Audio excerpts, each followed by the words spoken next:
to consider the existing rule legally binding unless it is replaced or struck down. I believe that rolling back this policy would unnecessarily risk the lives and health of pregnant veterans in states with abortion bans and care restrictions in the post-Dobbs era. During the last Trump administration, we know outsiders exerted significant influence on the VA. In fact, GAO looked into and substantiated that 3 individuals, private citizens, Bruce Moskowitz, Isaac Perlmutter, and Mark Sherman, referred to as the Mar-a-Lago 3, played a key role in several high-profile decisions outside of the formal VA decision-making process. These included VA senior level personnel decisions and involvement in negotiations for the VA electronic record system, among other issues. I hope you'll push back strongly on inappropriate influences that operate outside of well-established federal transparency rules, especially when they are not acting in the best interests of veterans, whether it's ideologically minded groups with ulterior motives or the array of big tech executives that we saw on the platform yesterday at the inaugural, including Elon Musk. Congressman Collins, if confirmed, you must be the decision maker at the VA. You must be their advocate and keep the needs of veterans at the forefront. There will undoubtedly be pressure on you to scale back and cut costs at every opportunity, but I can't emphasize how important it will be to me, and I hope all of us on this committee, that you fight those efforts with every fiber in your being. I'm hopeful we have shared priorities, including upgrading the VA facilities around the country, particularly healthcare facilities, and suicide prevention, which I know is a priority of yours. We discussed it when you visited with me. If you're confirmed, I welcome the opportunity to work with you, to support you, to advocate with you in this administration, and to improve services to veterans in Connecticut across the country. Before I turn it over to Senator Morant, I want to just offer on a personal note, I am incredibly disheartened that the Trump administration is canceling the flights of nearly 1,660 Afghan refugees who were already cleared by the U.S. government to resettle in the United States. These allies aided our troops in Afghanistan. Whatever you think about the conflict there, the risks to these Afghan allies are so dire and dangerous, and many of our veterans groups have been advocates for them, as you know. In fact, the strongest advocates for resettling those at-risk Afghan allies are the veterans who benefited from their protection and their service, which involved putting their own lives and their families on the line. And yet, those Afghan partner forces and their families are stuck at the risk of harm in areas around the world. Our nation has a sacred promise that we've made to do right by the men and women who risk their lives for our freedoms and democracy and do right for their families. And that includes those translators, the guards, the others that put their backs in targets and became our loyal friends. And I will keep fighting to ensure that they're resettled to the United States and push back against any attempts by the administration to renege on those promises to our service members, veterans, and Afghan allies. And again, I want to offer thanks to all of the VSOs, all the individual veterans who came to the defense of those Afghan at-risk allies and have joined us in urging aid and freedom for them. Again, thank you, Mr. Chairman. Senator Blumenthal, thank you. I now call on one of our colleagues who's a member of this committee, Congressman Kevin Kramer, is a former colleague in the House of our witness, the nominee. And I now recognize Senator Kramer. Thank you, Chairman Moran, Ranking Member Blumenthal. The titles look good on both of you. I'm looking forward to a productive term. And it is a great honor and really a blessing for me to be able to be here to introduce my former colleague, friend, Navy veteran, military chaplain, accomplished attorney, Doug Collins. In fact, if we were to write up, there's a lot of talk these days about people being, quote, unqualified for these positions, when the reality is, in our great system of self-governance, the only qualification is that the elected people want you. And but if we were to write up the qualifications for a VA administrator, for a VA secretary, Doug Collins' picture would probably be right next to the description. Working with Doug on big bipartisan things, I remember in the House, one of the most unlikely things in the world for me to get involved in was copyright law and looking out for the rights of songwriters. And yet somehow Doug's big personality and big brain sucked me right in. And I'm glad I did. It was important work. And it was kind of really precedent-setting work in the area of entertainment. But he's got that kind of a personality, an engaging personality that attracts people to what he's working on. And I think that says a lot. I mentioned he's an accomplished attorney because that's really important. That's an important part of both understanding, Senator Blumenthal, the law and enforcing the law, carrying out the laws, defending the laws that are passed by Congress and become part of the bureaucracy. Obviously, him being a veteran, a Navy and Air Force reservist is important. He relates directly to the experiences of our veterans. He was deployed to Iraq. He knows a thing or two about the experience of the veteran. I think that's part of what, to your point, Senator Blumenthal, makes the VA care so special.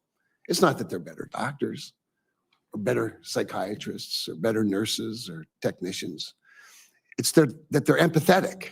That's what I hear from my veterans so oftentimes is, while they appreciate access to community care, they appreciate the empathy of a fellow veteran. And Doug brings that. But guys, he's a chaplain. I mean, come on. How perfect is that? Because to me, one of my great frustrations about the VA, I mean, just this last summer, a $15 billion shortfall is announced. Where was all the communication before that? Where was the transparency that we would seek before that? Well, it was a little CYA, I think. And then suddenly panic sets in, fear and anxiety, uncertainty, even to the point where Congress itself passed a supplemental. We all remember it very well. A supplemental where a single dollar was never used because lo and behold, there wasn't a $15 billion shortfall. How does that happen in a competent agency that's looking out for the veteran? And so Doug brings, he brings first he brings the legislative experience. He helped pass the VA Act, the VA Mission Act, the VA Accountability and Whistleblower Acts, these things that provided the transparency which we seek. He knows the intent of Congress. He's a lawyer who understands them, but he's a chaplain who understands the recipient and the need at the moment. And I'm just really, really grateful that he's my friend. I've known many, many good people, Republicans and Democrats, who've sought a position in the VA. And every one of them was well-intentioned. And every one of them was certain that they would break through, that they would be the one that would make the difference, that they'd be the one that would take the opportunities for care closer to home and put them on the front page of the website instead of burying them deep so that they never find them. But we do have now in the commander-in-chief and a cabinet that he's picking, people who will put the veteran first, not the bureaucracy. Bureaucracy is important. The service providers are important. But the most important person is the veteran. And that's who Doug Collins will look out for. And I'm really, really, really grateful that he's my friend, that he's willing to step into this gap, and I'm ready to support him in every way possible. And so I introduce to you Congressman Doug Collins. Senator Kramer, thank you for your statement and support, your introduction of the nominee, and thank you for your membership and efforts and hard work on this committee. Douglas A. Collins, you and I need to rise, and I'm going to ask you to take an oath. Would you raise your right hand? Do you, Congressman Doug Collins, solemnly swear or affirm that the testimony you are about to give before the United States Senate Committee on Veterans Affairs will be the truth, the whole truth, and nothing but the truth, so help you God? Thank you.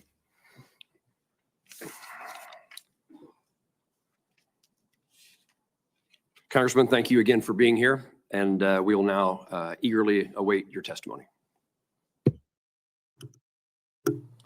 Thank you, Mr. Chairman, Ranking Member Blumenthal, the rest of this committee and the Steers Committee, and looking around this committee, seeing people that I've worked with before on both sides of the aisle, and it's good to see you, and especially to the new members as well.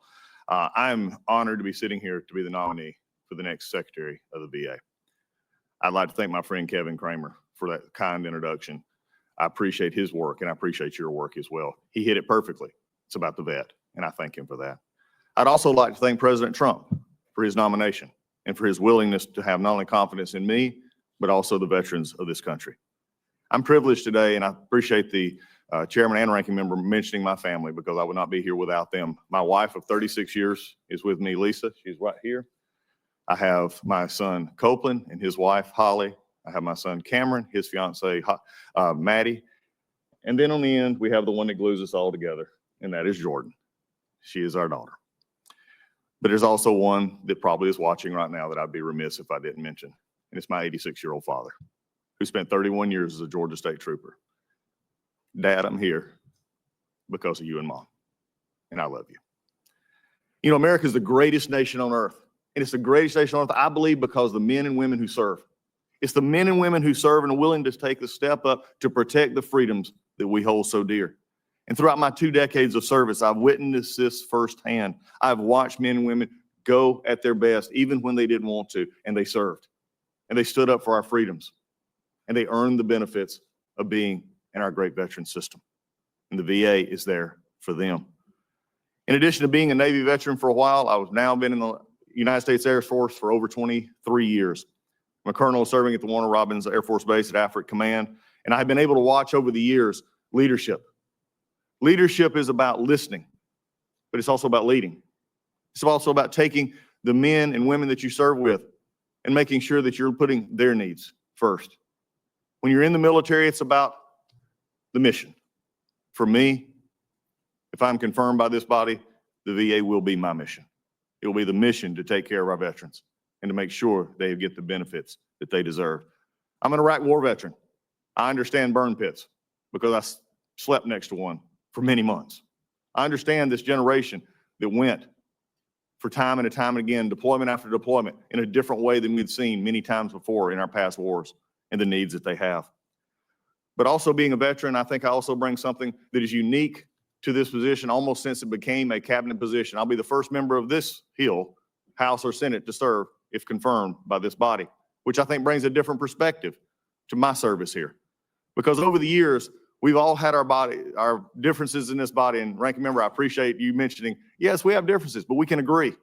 Because I have worked across this aisle to pass major legislation. Thanks to President Trump and this body, we passed the First Step Act, giving real criminal justice reform with my partner, Hakeem Jeffries, in the House. Music Modernization Act, which Senator Kramer mentioned. Defend Trade Secrets Act with Chris Coons and many others. These are the kind of things that make big differences when you cross and you give good ideas. For me, it is about having respect for the members. It's about having respect for this committee. And that is what I believe this committee is one of the most bipartisan here. I have earned and worked bipartisanly to make things happen in this country. Because, you know, also, I believe that we also have a lot we're in common with on both sides of this committee's dais. I believe we also believe that there is timely access and care for our veterans, for every eligible person. I believe that we're actually supposed to reach out, and the Mission Act provides that template that we passed here, that I was a part of passing, the VA Accountability and Whistleblower Protection Act, which passed, by the way, this body unanimously, that holds our veterans workers and the workers who touch our veterans to the highest standards possible.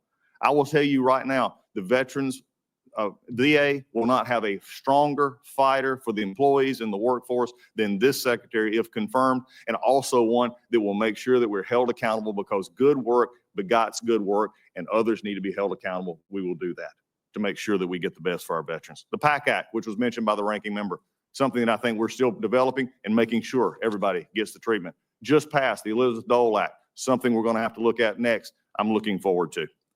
But as we look at this, I do bring one thing. It's going to require your help. It's going to require our mission. I bring to you today two things that will be at the forefront of my service. These are my dog tags. They're a reminder, just like every other veteran who served, that we're part of a bigger unit. And I also bring this bracelet. It was made for me by a young airman. She was keeping watch each night, and I'd go by and see her, and we'd talk. I was a flight line chaplain at Balad. And she had said one night, she said, "I've got something for you." And she ran back into her guard chat, and she came out with this. She said, "You're always bringing us something and listening." She said, "I want to give you something."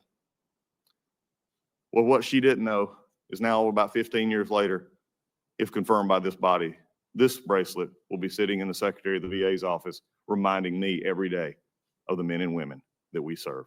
And with that, Mr. Chairman, I yield back. Congressman Collins, thank you for your testimony. We'll have a round of questions. I'll start and then ask a couple of questions and then yield to the ranking member. It would be unexpected if I didn't open my questioning of you in regard to the Mission Act. I was involved in the creation of the Choice Act. We then attempted to improve it, make it more certain with the Mission Act. And my views are highly framed by my days as a member of the House of Representatives, in which I represented a congressional district the size of the state of Illinois with no VA hospital.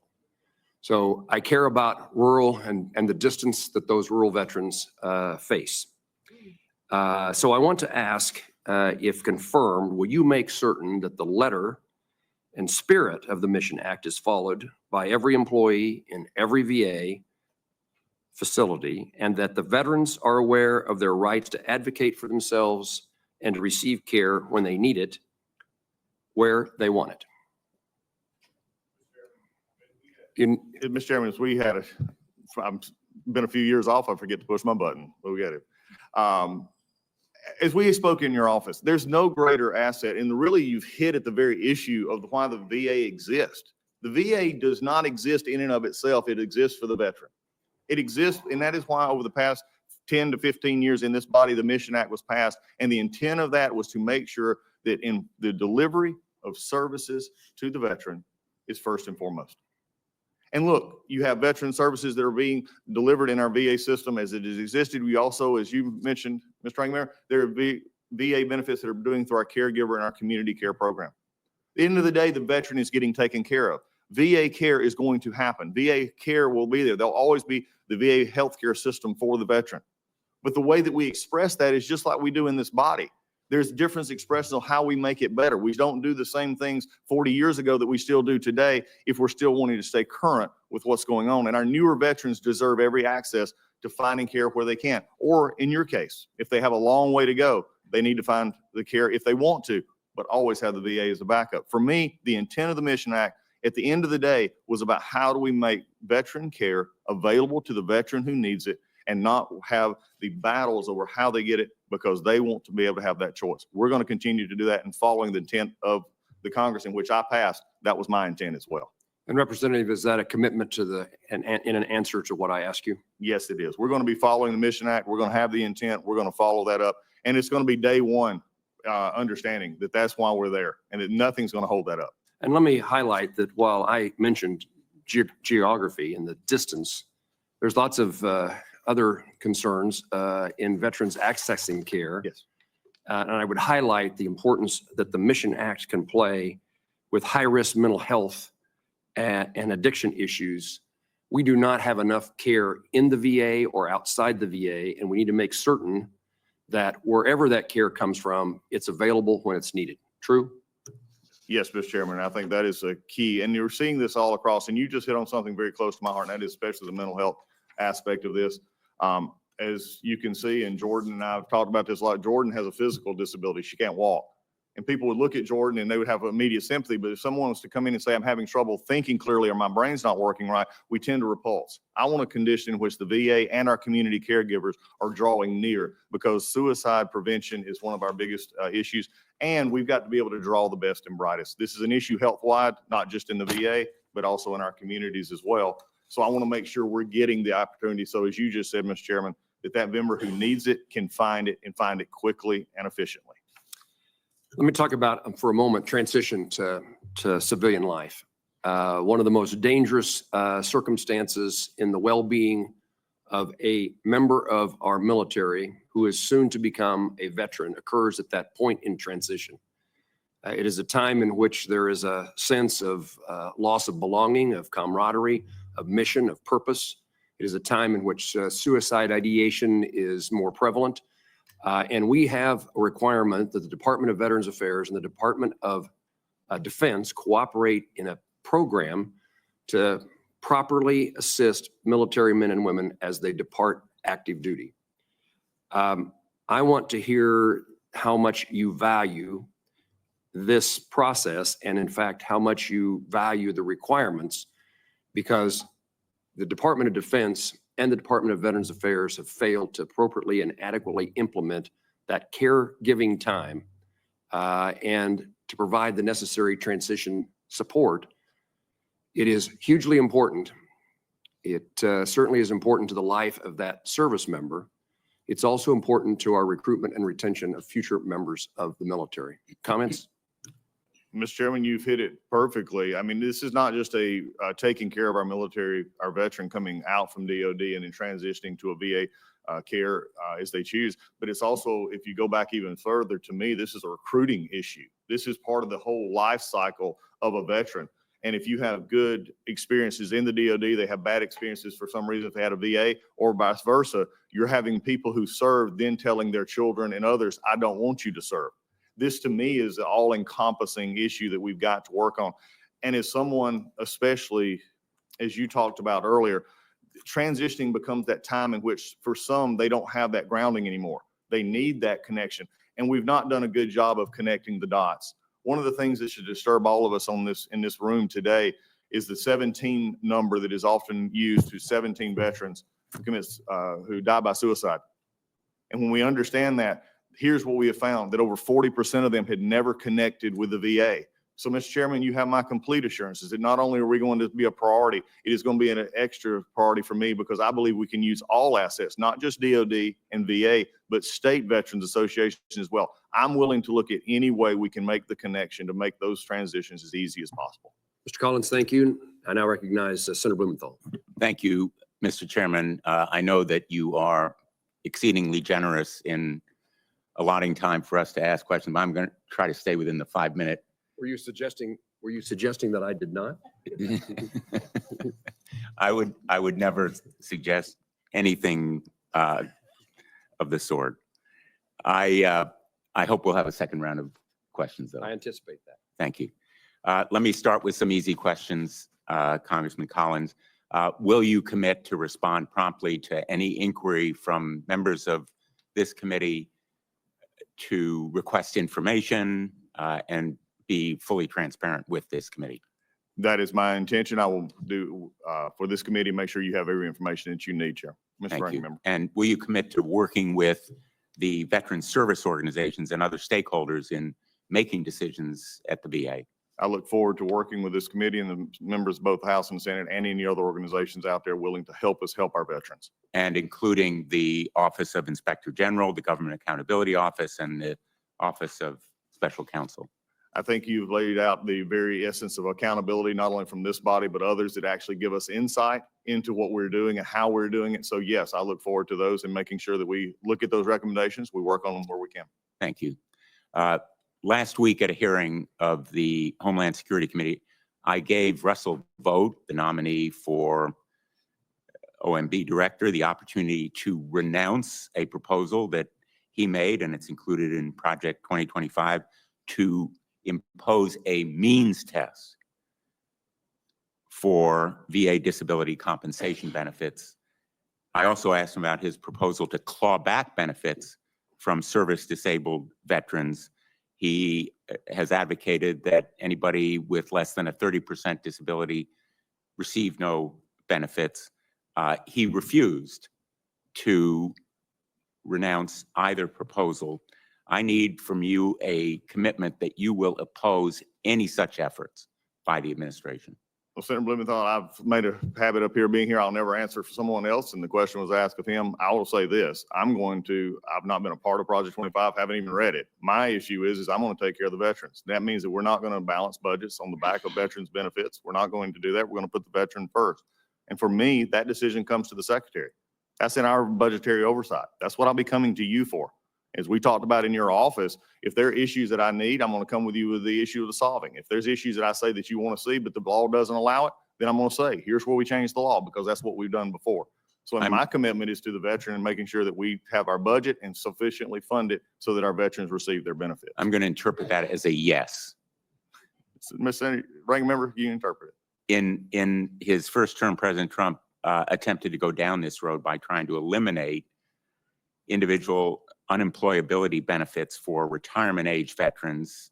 In my view, a very ill-conceived proposal that was later retracted, and I hope that you will oppose any such proposal during this administration. Mr. Ranking Member, I'm not familiar with that discussion. What I am familiar with is what President Trump did advocate during his 4 years, and that was the Mission Act, the Accountability Act, the things that put veterans first. In fact, his words were, I want to take care of the veterans. So as we look forward to this, I look forward to carrying out his vision of taking care of our veterans, putting them first, making sure the VA is in a situation where it is actually doing that and having the resources it needs, but also having the efficiencies it needs to make it better. So I look back to what he's already done, and I know that was putting the veteran first, and I will be doing the same.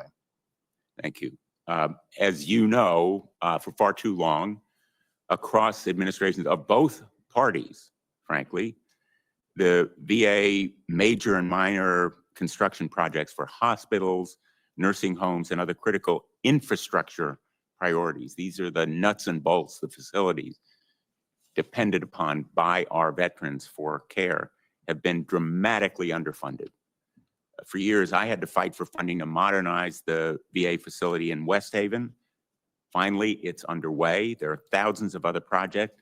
I would bet in every one of my colleagues' districts that need that kind of funding. It's a bipartisan issue that's good for veterans and good for local economies in red states and blue states. And the longer we wait, the more expensive construction becomes.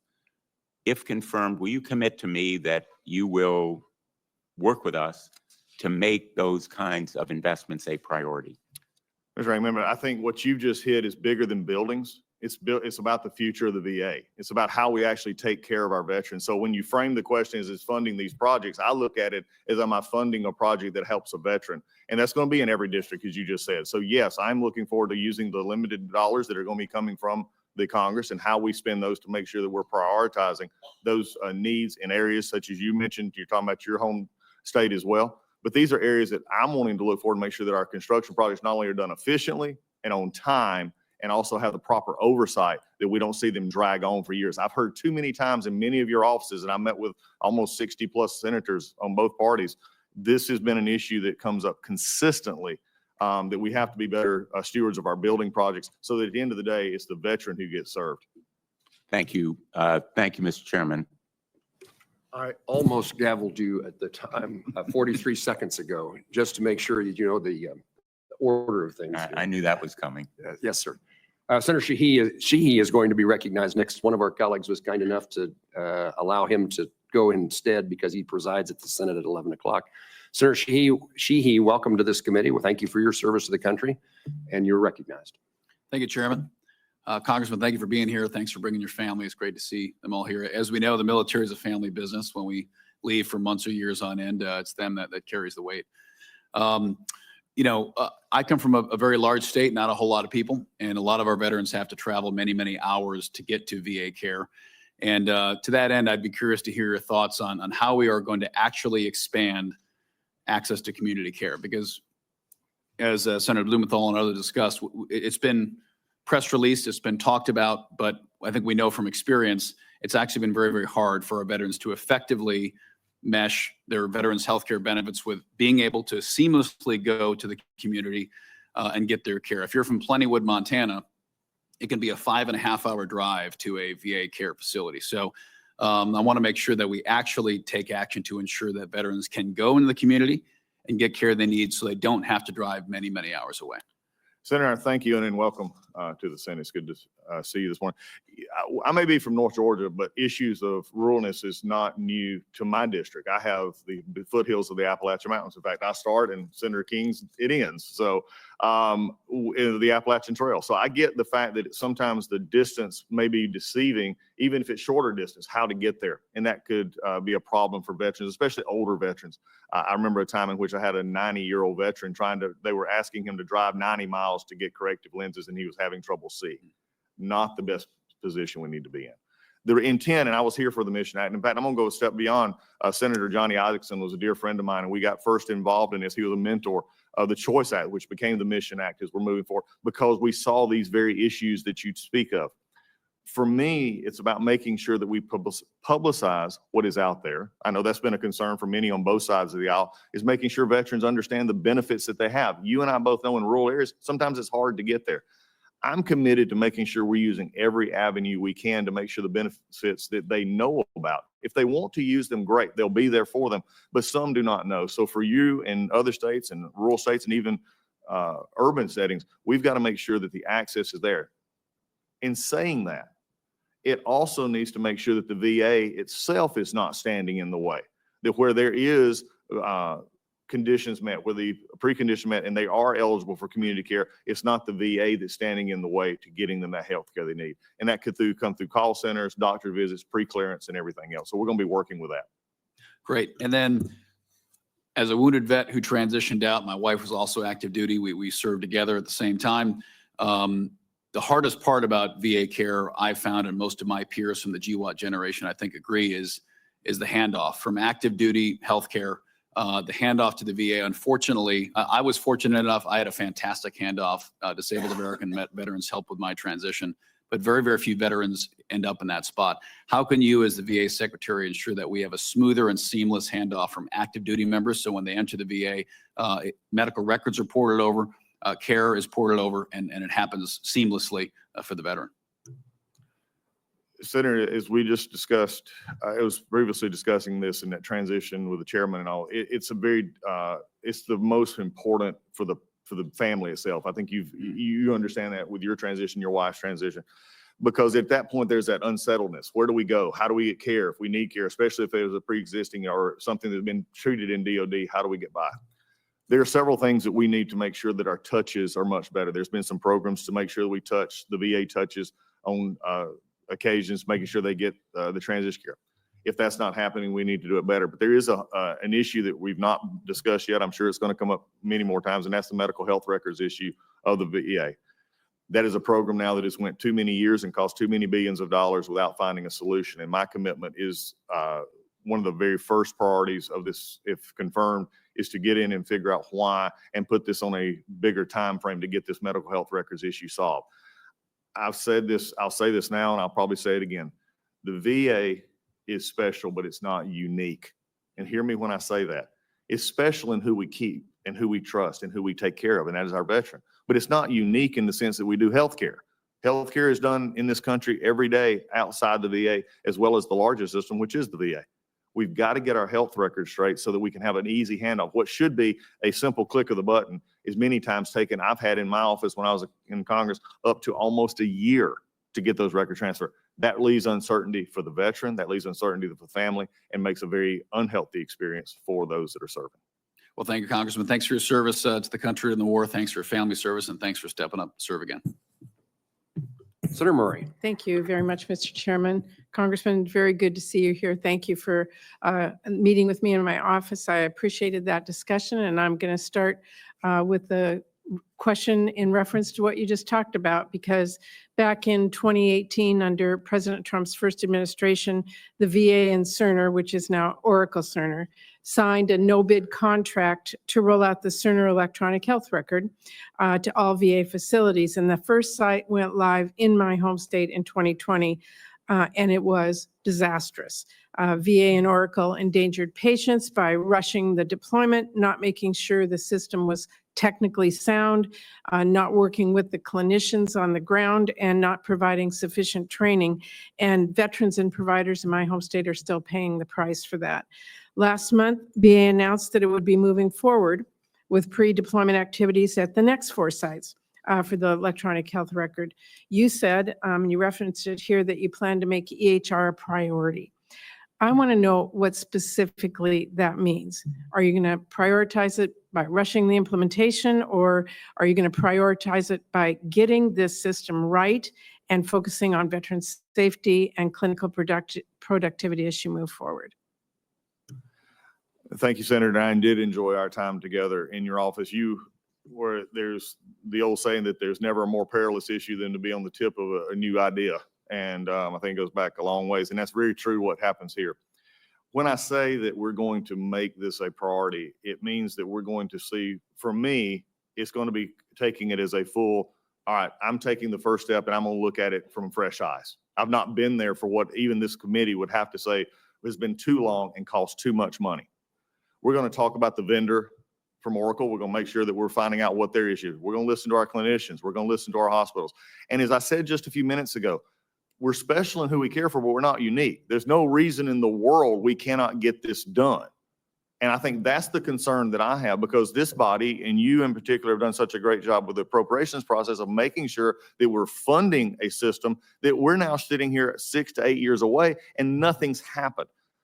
And that causes, just as the senator was talking about, not only the transition, but it affects the patients internally. We've got to get better health records so that we can not only have the issue with our one-on-one doctor interaction, we can move faster, they can see the information ahead, and it's safer for the patient. So for me, as soon as possible, in the very early stages, if confirmed, I'm going to gather together members of my staff that will be specifically tasked to, as soon as possible, within the first days of this administration, to see what is the issue, why is it waiting, and why did the previous administration who just left say that they may try to start it back in 26. I'm not sure why a year would take here. I believe that we can do it and do it properly, not rushed. There's enough information there that I believe we can actually get it done quicker, but it's going to take looking at. So the first step would be to bring Oracle Cerner in along with your staff. Please make sure that you talk with those people on the ground that have been dealing with this to understand what has gone wrong, why it's been such a problem, as you take on those next steps. And I would also ask that you please stay in touch with me. This has been, this committee knows, my top priority, and I have just been so frustrated with it. So I want to stay in touch with you. Senator, you would be amazed at how many conversations I've had, and we've had as well with this. We can't overemphasize enough of why it needs to get done. But being on the Hill in positions like you're, it's also an understanding that this has become too normal for projects that come out of the Hill. Too normal that we appropriate billions of dollars and yet see no results in 6 to 8 years. I think President Trump in the administration, when he started this, had the right idea, and we're going to continue that. So we're going to have to work together. At this point, the finger pointing's done. It's time to get it done for one reason and one reason only. As I said earlier, the mission is the vet. It's the veteran who has earned the benefit. And if we're not giving the right tools for that, then the doctor, the clinician, the nurses are not able to mesh. And I will not accept we can't do it. I will not accept I don't know. I will not accept we don't have enough money. We don't have enough. You've had 8 years and billions of dollars. So I'm with you on this. We will definitely work together. Okay, thank you. And quickly, in my last 30 seconds, I'll reference something that Senator Blumenthal mentioned in his opening remarks, and that is I care deeply about our women veterans and that they have the services they need. So I want to just ask you, do you believe a veteran who lives in Texas who has been raped and becomes pregnant should be able to get abortion care at her local VA? Senator, that is an issue that is very sensitive in this body. It is something that has been looked at. Here's what the law actually says, and the original law from 1992 says the VA does not do abortions. 2 years ago, that was a decision that was looked at and decided. I will tell you this, we will be looking at that issue when I get in there to confirm that the VA is actually following the law. So do you plan to modify that law then? I will repeat just what I just said. When we get in, we're going to look and make sure that the law is being followed from the 1992 law where it said they couldn't and the revision that just happened. Okay, well, I want you to know that I'll be following this very closely. I want to make sure that women veterans get the health care they need. Thank you, Senator. Thank you. Senator Sullivan is Thank you, recognized. Mr. Chairman, and congratulations to you and the ranking member on your new positions. Looking forward to working with you. And Congressman Collins, congratulations to you. Thank you to your wonderful, beautiful family there behind you. It's great that you're doing this. I certainly agree with my good friend Kevin Kramer in his open remarks. I think you are eminently qualified as a veteran yourself and as a chaplain. I agree with Senator Kramer. That brings some real unique insights. I think that's going to be great. And I look forward to strongly supporting your confirmation. I'm a big fan, and I certainly hope that we have bipartisan support for your confirmation, well, given your qualifications. So thanks for your willingness to serve. I appreciate our meeting. As you know, I focused a lot on Alaska for really important reasons. My state has more veterans per capita than any state in the country. So a real patriotic place way up north. And we're big. Talking about big states, I won't even get in the size of Alaska because I don't want to embarrass anybody, but it's really, really, really, really big. You know, Tim Sheehy left. I think we're 5 or 6 times bigger than Montana. And we don't have one full service veteran hospital. Not one. It's us in New Hampshire. That's it. So we have really big challenges for all those reasons. Good, because we have so many veterans. Challenging because we're big and we don't even have one full service hospital. So we've had many disasters, in my view, with the VA. You and I talked about some of them. In 2015, right when I came to the Senate, the VA system in Alaska collapsed. That was the first big thing I dealt with as a brand new senator. It collapsed because they realigned these VISNs. They took the VISN in Alaska and the call center in Alaska out of Alaska, and we had people making appointments for Alaska veterans based in the lower 48 who didn't have a clue about our state. The system collapsed. We had a giant backlog. And last year, believe it or not, the backlog was up to 12,000 veterans, which is a lot for my state because we still have call centers based in the lower 48. So a veteran in, let's say, Ketchikan, Alaska says, hey, I need to get to Anchorage Hospital. The call center say, okay, drive to, well, wait, it's an island. They don't even know Ketchikan's an island.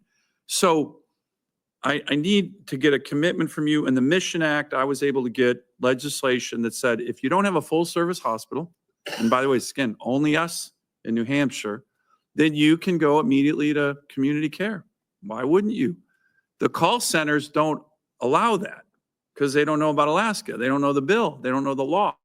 So it's still kind of a disaster for my veterans. So can I get your commitment to work with me on all the Alaska challenges, but this call center issue and we need a call center back in my state for people who understand what the state's all about and to help bring down this very big backlog. So can I get your commitment on that, Congressman, to help our veterans? And of course, to get your commitment, come up to Alaska. You can bring the whole family. Come in the summer if you want. We can go fishing after, or, come in the winter, maybe see what it's like to be in a state that's dark and 50 below zero. So either way, your choice. Your choice. A lot of Senator, times people pick August as opposed to February. I appreciate you. You make it so much sound attractive there, the last part. As an Air Force chaplain, actually puts our chaplains up in your beautiful state. That is one of our issues, though, is that long winter. Look, you brought out a point when you were talking about this and the uniqueness of Alaska and New Hampshire and not having the hospital, full service hospital. So they do go to, it's very much of a user of community care. It is really disturbing to me, as we talked about, you had about 5,000, I believe it was last time we had talked, of veterans waiting for health benefits. This is not a benefit backlog. This is a health care backlog. That means there's 5,000 souls that are there not getting the health care. By the way, last summer it was up to 12,000. I think the outgoing secretary was trying, but 12,000 just waiting to get an appointment. Because we got someone in the lower 48 who's never been to Alaska trying to make an appointment for an Alaska veteran. It's definitely a disaster. No, I agree. It's something, when you told me that, it surprised me, and it's something we got to look at. Sometimes things get lost in your bureaucracy and you think it looks good, but then after their actual real world application, you have to go back and make changes. I'm willing to commit to you to look at that and see if we can make it better so that they understand that Ketchikan's an island and they can't drive to Anchorage. Let me ask one final question very quickly. We talked about it. our Alaska Native community is also incredibly patriotic. Alaska Natives serve at higher rates in the military than any other ethnic group in the country. So super patriotic, live in a lot of our rural communities, and our Alaska Native healthcare organizations have reach into the rural parts of the state that, no other place does. The VA has a long history of working with our Alaska Native health organizations to extend the reach of care into very rural parts of America, very rural parts of Alaska, and partner to get Alaska Native veterans, but also non-natives who live in these rural communities to go to an Alaska Native health organization to get care because they've partnered with the VA. Can I get your commitment to continue that good relationship? Sometimes it's a little contentious on, negotiating the agreements, but they're really worth it to expand and extend VA healthcare for Native Alaskans, non-Native Alaskans in the most rural parts of our state. Senator, yes, we're willing to commit to do that also in any other district across this country where we can partner to make sure our veterans are getting health care that they need, and especially in a unique situation like that, of course. Great. Thank you. Thank you, Congressman. I look forward to supporting you, and I'll have more questions for the record. Thank you very much. Senator Horweno. Thank you, Mr. Chairman. It's nice to see you. Congratulations on your nomination. As part of my responsibilities to ensure the fitness of any nominee who comes before any of my committees, I ask the following two initial questions. Since you became a legal adult, have you ever made unwanted requests for sexual favors or committed any verbal or physical harassment or assault of a sexual nature? No, I have not. Have you ever faced discipline or entered into a settlement related to this kind of conduct? No, I have not. I would just like to note that Hawaii also does not have a full-service VA hospital, and like Alaska, has access issues with 7 inhabited islands and veterans living on all of them. So those are all issues that, we're going to need to continue to address. Congressman, you are very close to President Trump, both as a member of the House and since that time. Under what circumstances would you say no to a request or order from President Trump? Senator, we're dealing in hypotheticals of saying this president would actually ask me to do something illegal. I'm not going to a hypothetical because this president has put veterans first. He's not going to ask me to do anything illegal or outside the current of the law. And I think the question implies something that's not happened. And I don't need to worry about a hypothetical. Excuse me. I think we need to make sure where, what your priorities are. And you are saying that you will not say yes to what you consider an illegal order. Next Senator. question. During your time in public life, you have been very outspoken against pregnant people's right to their own reproductive choices. In the role of secretary, you would be overseeing care for veterans and their loved ones across the entire ideological spectrum. Would you rescind the interim final rule enacted under the Biden administration that allows VA to provide abortion counseling and abortions in the case of rape, incest, or where the life or health of the veteran would be endangered? Thank you, Senator. As we just discussed this just a moment ago, the VA Act in 1992 specifically forbid the VA from doing abortions. Well, I you plan do, on- I excuse plan me. on- Let me just Senator- clarify something for you. Senator, I'll be happy You to refer answer your to a question. law that actually is being pretty much clarified by this interim final rule. And there is, as you know, debate regarding what the law allows. I believe the law allows this rule to be enacted. And my question to you is whether you would rescind this interim rule that would allow the providing of abortions And Senators, I was to trying. veterans who, under circumstances of rape, incest, or where her life is endangered. Would you rescind the rule? Senators, I was answering your question. We will look at this rule and see if it complies with the law. As you just said in your own answer, it is a debatable issue. We're going to look at it and make sure that the VA is following the law. Well, of course, if you provide these kinds of services, you are providing all the veterans the full level of the full range of care for reproductive services as needed, regardless of your ideological position. Senator, my ideological position is based in the law. and I will follow the law in this regard. And if your question is, I would have loved to have sat down and talked with you before this hearing, and we could have explained this because I I believe the law am is clear. asking you under oath, do you believe that world-class care, quoting you, includes a full range of reproductive services? I believe that the range of care provided at the VA is following the law and the intent of this body as it is set forth in the law. And if the way you interpret the law will disallow services to 2 million women veterans in the U.S., including 13,000 in Hawaii, you would do so. As I have That's what you just testified. As that I have just testified, and looking at this, I will take a look at where the law stands. And as you also testified in your questioning, you said it has been a debatable topic that was just changed 2 years ago. Well, I certainly hope And we that will you look at would that, and I interpret there is a rule that actually interprets the I law in a understand the rule. particular way, and you're saying that it all depends. I understand the rule, ma'am. VS has and you're not responding to whether or not you will rescind that rule, which provides care for thousands of female veterans. Senator, I'm VA trying has to over attempt to answer your question. 450,000 employees and contracts with hundreds of thousands of private providers across the country. Can you explain what roles you have held that would have prepared you for leading such a large organization? I'd love to, Senator. I have been a part of this body in which I have actually overseen and working through votes and working through bills that actually affect the VA's operation from a day-to-day operation. I understand the policy of the VA intimately by being a member just like you.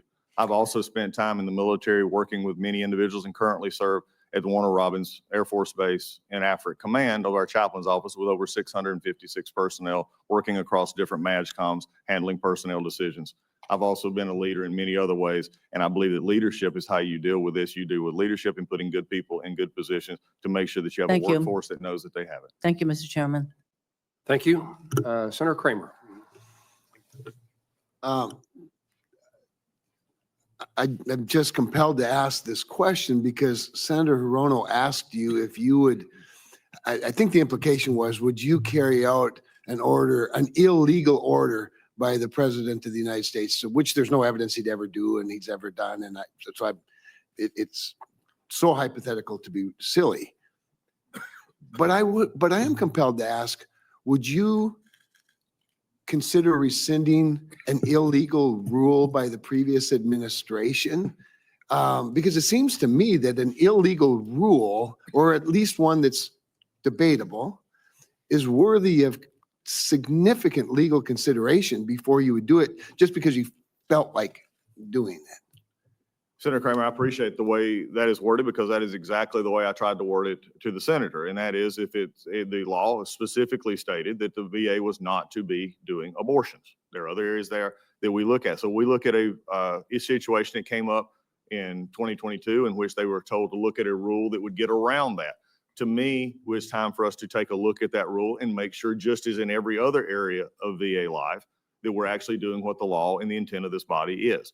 That's not when you get into that, for me, this is going forward and looking at all the issues. If it was just a matter of, and I have great respect for this body that's served in this body. Right. And what we pass actually means something. And the minute it becomes something it doesn't mean something in the administration or outside is the minute the rule of law falls down. So for me, yes, I will be looking into this. Yes, I will be confirming that it comports with the law as it is. Thank you. I wanted to give you that opportunity Thank you. to uninterrupted explain yourself, and you did it very well. You're hearing a lot about community care, obviously, and I will spare you all of my horror stories. I think Senator Sheehy did a remarkable job, as did Senator Sullivan, because those are big rural states. You obviously, your examples are outstanding. I would just add that it's my intention to work with my colleagues to further clarify in the Mission Act what access to community care is. In other words, we still hear horror stories from veterans who live 300 miles from the VA hospital in Fargo, or maybe 100 miles from the nearest, even CBOC, who maybe live across the street from a critical access hospital, which we have 36 spread throughout our wonderful little state. 36 critical access hospitals who operate on the thinnest of margins. And it's tragic for me to think that there's a veteran waiting for paperwork that's being slow walked by a bureaucrat more interested in the VA than they are the veteran. And all while there's a hospital that's barely hanging on across the street. And I'm not even exaggerating a little bit when I say that. And perhaps, I guess my question is, would you work with me and colleagues on this committee to find ways to not just streamline the process, but to guarantee it? In other words, the default is not, have you checked all the boxes on enough pieces of paper to qualify for care somewhere else before you die trying to get far, far away, but rather you do that first and then the reimbursement comes after that. And so anyway, I'm just asking if you'd help me, if you've got some thoughts and if you'd commit to working with us on something like that. Senator, you've hit the whole heart of why I want to do this job. I've been asked about doing this job. Why do I want to go into the VA? And it's sort of been interesting. I've had some say, congratulations. I've had some say, oh, what are you doing? It's a large undertaking. And I said, no, I'm taking this, number one, because I care for people and I care for veterans. It's where I come from. It's what I believe. It's what I saw from up here. It's what you see as you look at to make it better. For me, the service organization called the VA is about service. It's about the veteran. As you just stated, it's not about the VA. The VA is there. And like I said, I'm looking forward to being a secretary who motivates and unleashes the power of this wonderful workforce, which I believe most are wonderful workforce that we have that want to do a good job. They need the leadership and encouragement to say, let's find yeses instead of nos. Let's find answers instead of technicalities. Let's find the hope in people instead of trying to find the reason to hold or delay. For me, this is about the veteran. This is about getting them the access to care that you and I and many on this committee voted for. That's why we do what we do, is because they deserve it. So for me, and Senator Duckworth, and this crosses party lines, and I appreciate the ranking member talking about bipartisanship. We had a great conversation in her office discussing how we could co-locate CBOCs with rural hospitals. If that's a possibility, could it be looked at? I committed to the senator from Illinois that that's something I would look at because it helps both sides. And so we've got to get back to the part where it's about the veteran itself. And I'm going to want to empower a workforce that wants to get up every day and come to and say, I'm getting to this veteran so they get the help they need. You, sir, are a leader with a servant's heart. Thank you. Senator Kramer, thank you. Senator King. Thank you, Mr. Chairman. Congratulations on your assumption of the chairmanship of the committee and the ranking member. I want to just emphasize a couple of points you've already discussed. One is transition with the chairman. Critically important, and there are a number of bills out there, the TAP Promotion Act, Welcome Home Veterans Act, Combat Veterans Pre-Enrollment Act. I suspect you're familiar with them, but I just want to hear you reiterate your commitment to this transition and working with the Department of Defense, because it's a partnership that has to happen to make that warm handoff. Is that going to be a priority for you? Yes, Senator. You couldn't have there's so many priorities in the life that you look at, you want to get started, but this one that you hit about making this transition is so important to me because it transcends just getting them into the service. It transcends that benefit that they've earned. It goes to the very heart of making sure that they're taken care of and feeling wanted. As we started a little while back, I believe it starts at a recruitment issue all the way through a retirement issue. Because if they feel like they're taken care of in DOD, then they're going to have a better opportunity if VA reaches out with a hand to say, here's the benefits you want to participate in, that they have a place there and they have a facility for them. The concern I have, Senator, is making sure that in DOD, and I've already had some look at this, is how we can do some cooperative work with the DOD and the VA. Also bringing into account the state veterans associations as well. I understand. I want to emphasize that last point. I've had a proposal in the National Defense Authorization Act, gotten in the Senate, got knocked out in the House, to communicate a veteran's transition status to the state veterans facility so this person can be greeted at the airport, for example. That's the kind of handoff that I think we want. Do you agree? I agree. Look, because it's exactly what you said. It's how you're perceived. I view the service part of the VA is its most important part. There are some times that you have to tell somebody no. There's sometimes you have to tell them we can't do something in a benefit or something else. But there's always time to make that veteran feel like they are cared for. And I think the transition time, what you're talking about right now, that sort of, as you said, that warm hug is the thing that we need to actually look at. And it's a critical moment, as you pointed out. It's a time of heightened risk of suicide, for example. Let me move on. Electronic health record, you had some discussions. I think this points out one of the fundamental flaws in the federal government procurement process, particularly in national security areas, where we feel we've got to buy our own custom, brand new, shiny product rather than something that's sitting on the shelf. There's a electronic health records system called Epic that thousands of hospitals use all across the country. Instead, we're trying to invent our own system, which frankly hasn't worked, and as you pointed out, has cost billions of dollars. I hope that you'll look at the option of saying, hey, let's go with something that works, that we know it works, and can be modified to meet our needs, rather than continuing down the road of billions of dollars of a system that has so far not proven itself. Yeah, Senator, I think that what you've just hit is I don't, not going to, what I'm committed to is making sure what we have and looking at all options on the table. I want to bring in, because Cerner and others have, Oracle has had, places where they already have facilities already running the program. It's the issue that I went back to earlier, and I think you heard it was here. The VA is special but not unique. We've got to get out of this uniqueness status. And how is it different than the largest healthcare organization like this, that there are not better ways that we can do it? And it's not just in medical health records. We got to look for better ways all across. That's exactly my point. A lot of discussion this morning about the Mission Act and community care. I'm all for it under the appropriate circumstances, but not at the expense of a creeping elimination of the veterans' healthcare system. I believe I heard you say earlier, you remain committed to VA healthcare in addition to community care where appropriate. Is that correct? Senator, you've heard correctly, because I believe that there'll always be a VA healthcare for the veteran who comes out. I believe what we have to do is make sure that we are adapting and making sure that we are giving the care as authorized by this body to make sure that we do it in the ways that are appropriate to the veteran. It's no longer time in a situation different, especially in different parts of the country, where we have to have the veterans to do the mission and what the intent was when we passed it. You mentioned that you had not read Project 2025. Are No. you familiar with it? There are some suggestions in it that frankly I find pretty frightening. I'm not, except for what I've heard when senators mention or somebody says it on TV. Well, for example, there's a provision that new managerial approaches should be currently used in the private sector to be employed to improve the existing VBA activities. I'm afraid that might be code for sharks, for claim sharks. Are you supportive of the Guard VA Act? Are you familiar with that bill? I'm vaguely familiar with it. Yes, I have a touch of it. Well, I hope you'll familiarize yourself with it. I think it's a very important bipartisan bill to protect veterans from what are colloquially referred to as claim sharks. I'll have some other additional questions later in the hearing. Thank you, Mr. Chairman. You're welcome, Senator King.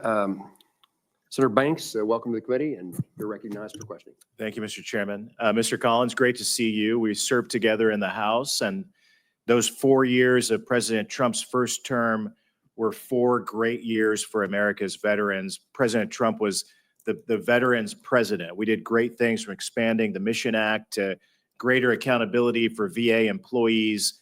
We loosened standards for the GI Bill. President Trump sent us down a path to modernize electronic health records. The list goes on and on, from the VA crisis hotline to other issues that were priorities for him that you and I had a chance to work on in the House, is among the greatest accomplishments since in the 8 years that I've served in Congress. Now we have another 4 years, and you're going to be a great secretary working with a great president. I can't wait to work with you to do even greater things for America's heroes. I do have some concerns about the condition of our medical facilities. And you and I talked about this in my office. The Indianapolis Medical Center is due for a total replacement. It's in the VA's 5-year development plan meeting. It's a project that you have on the books, but you don't have funding to do it. Will you commit today to working with me to get that project started next year as the VA plans call for?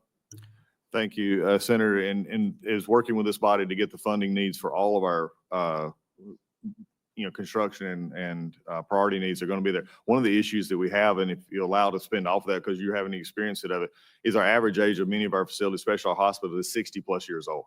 This is beyond when you look at the hospital side now in private hospitals or in the public hospitals. are average 15 to 20 years. It's just a whole difference, which throws into so many different problems. So construction is going to be something, and the projects like that are going to be important. But also, as we just discussed and Senator King brought up, the electronic healthcare record system, some of our existing facilities that we're not going to redo are going to have major work just to hold the computer systems and others to make that happen. So it's something we're going to work toward to make sure that we get it funded. We look forward to working with this body to get the money for that and would support working through that. Yeah, thank you for that. I look forward to working with you on that. The VA, as you know, has struggled with construction, maintenance, and leasing for years. Mhm. And Indianapolis and a lot of other projects around the country are facing significant delays, which is harming our veterans. How are you going to prioritize reforming the offices that handle these functions within the VA? Senator, I think what we're looking at here and really where you got to go is making sure that we have what I'm hoping to find is a more, I won't say slimmed down, but a very focused vision on our acquisitions, our construction projects, so that we're not going through multiple layers that, as you well know, add time if this person has to sign off, but making it applicable. This body's already said that if projects over 100 million have to go with the Corps of Engineers. We have those other issues now after the project in Aurora and then Colorado, which went so far, which we were here for. That's why we've got to make sure that we have the right people in those positions and bring in help when we need to say, okay, how can this project be built more cost effectively? And if I could say one thing, one of the reasons, yes, I looked at this job and looked at the masses of it and wanted to do it was those 4 years that you just mentioned, because I knew a president, Donald Trump, who actually wanted to take care of veterans and didn't just say it, but actually showed it what we did and we worked on here in the Hill. I would add to that, the last 4 years have been very different. Hasn't been a priority of the administration that you're following, and look forward to changing that very quickly. When I served on the House Veteran Affairs Committee, there was a lot of confusion about where the VA was going to put new clinics and why those counties or towns or cities were chosen. And it made it really hard for me as a congressman to explain to my constituents why this town was chosen for this clinic and another location wasn't. Do you think the VA should let Congress know in advance where planned clinics are going, not just send us a letter when a lease gets awarded? I believe that we should have a much better working relationship with Congress in regards to all aspects of this. And I think that includes, CBOX, and we just discussed earlier a conversation I'd had with Senator Duckworth about how we locate those, maybe even with others. But if you would allow me just a moment, there's one area that I want to this whole body to hear, and it's one of the main emphasis that I'm going to have. I believe, and after listening to over, like I said, 60 plus conversations and more, that we have to have a better working relationship with the VA and the members of this committee and the body through our legislative affairs. Legislative affairs under my leadership, if confirmed by this body, is going to be proactive, not reactive. They'll still be there for this committee and the House committee to answer policy questions and to do those things. But I want to have actually legislative affairs people, boots on the ground, so to speak, here on the Hill, talking not just to you about your concerns, but hearing from your constituent services workers. 60% of most all of your constituent services work fall under VA, whether it's benefits or healthcare. I want our folks to know that up front so that your people can know who to talk to, but then they will relay the reports to me. So that if in Indiana we have a problem that is coming from your office and a couple of the congressman's office, we're going to have a chance to react to that much quicker. And so that I'll have the information so that we're not seeing something in the paper 6 months later or having you to call. I've made the promise to everyone here that I do not come in this with rose-colored glasses. I think this is a large undertaking that I feel called to be at. But I will say this, for all of you who have it, and I've heard it as well in my 8 years as Congress, when a member of the military, the veteran, has to call our office, a congressman or a senator's office, to get the care they've already earned, it is a mark of failure in our department. It's not something we can overcome, and there's plenty of things to do it. But I believe until we get to that mark, the VA does itself, then we're not taking care of our veterans as fully as we can. And I'm going to encourage all of our employees to get to that standard. Thank you.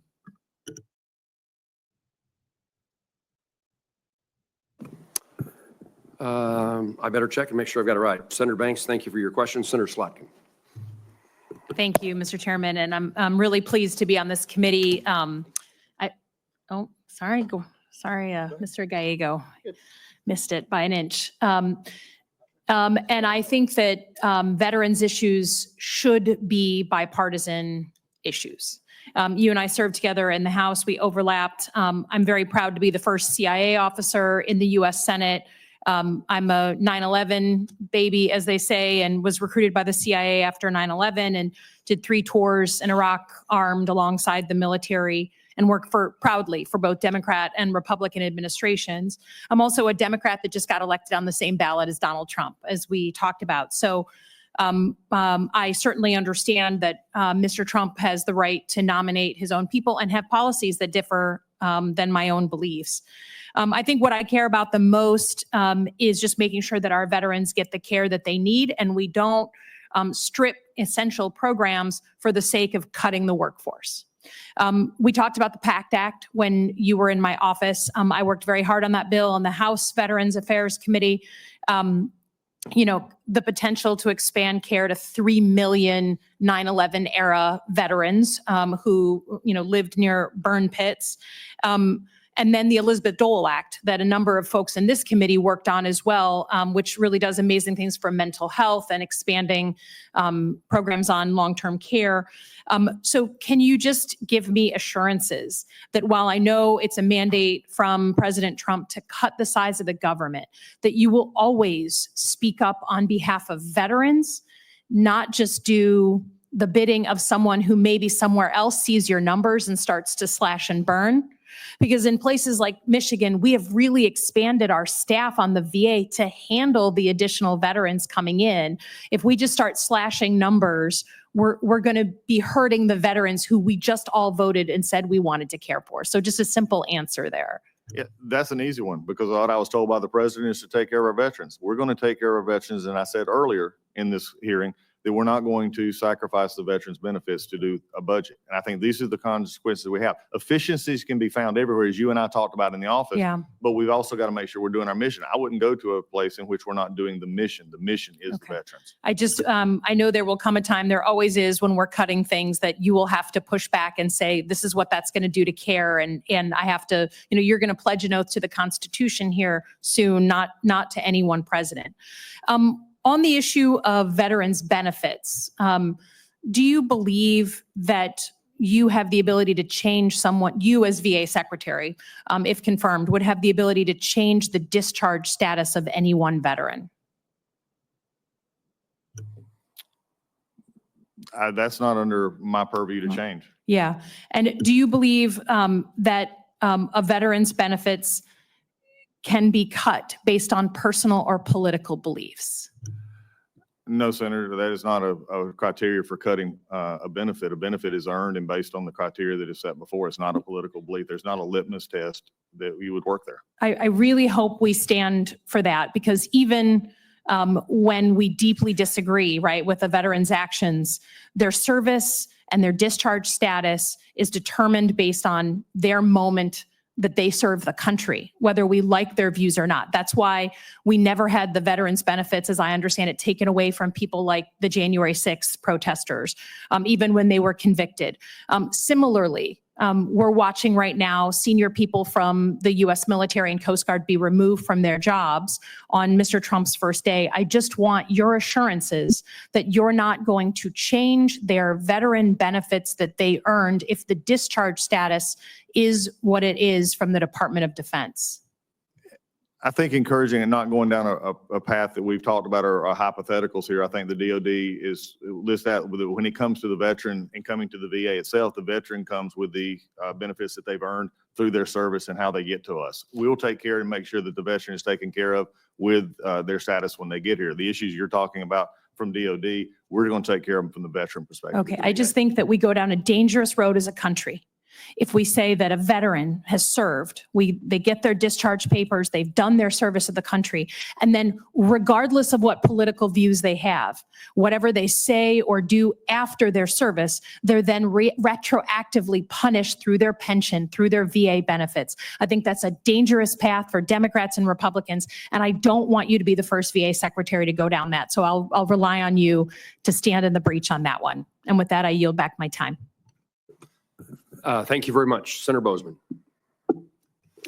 Thank you, Mr. Chairman, and congratulations on the chairmanship. We look forward to working with you and Senator Blumenthal to provide the leadership, continue to provide great leadership that this committee's had for the last several years.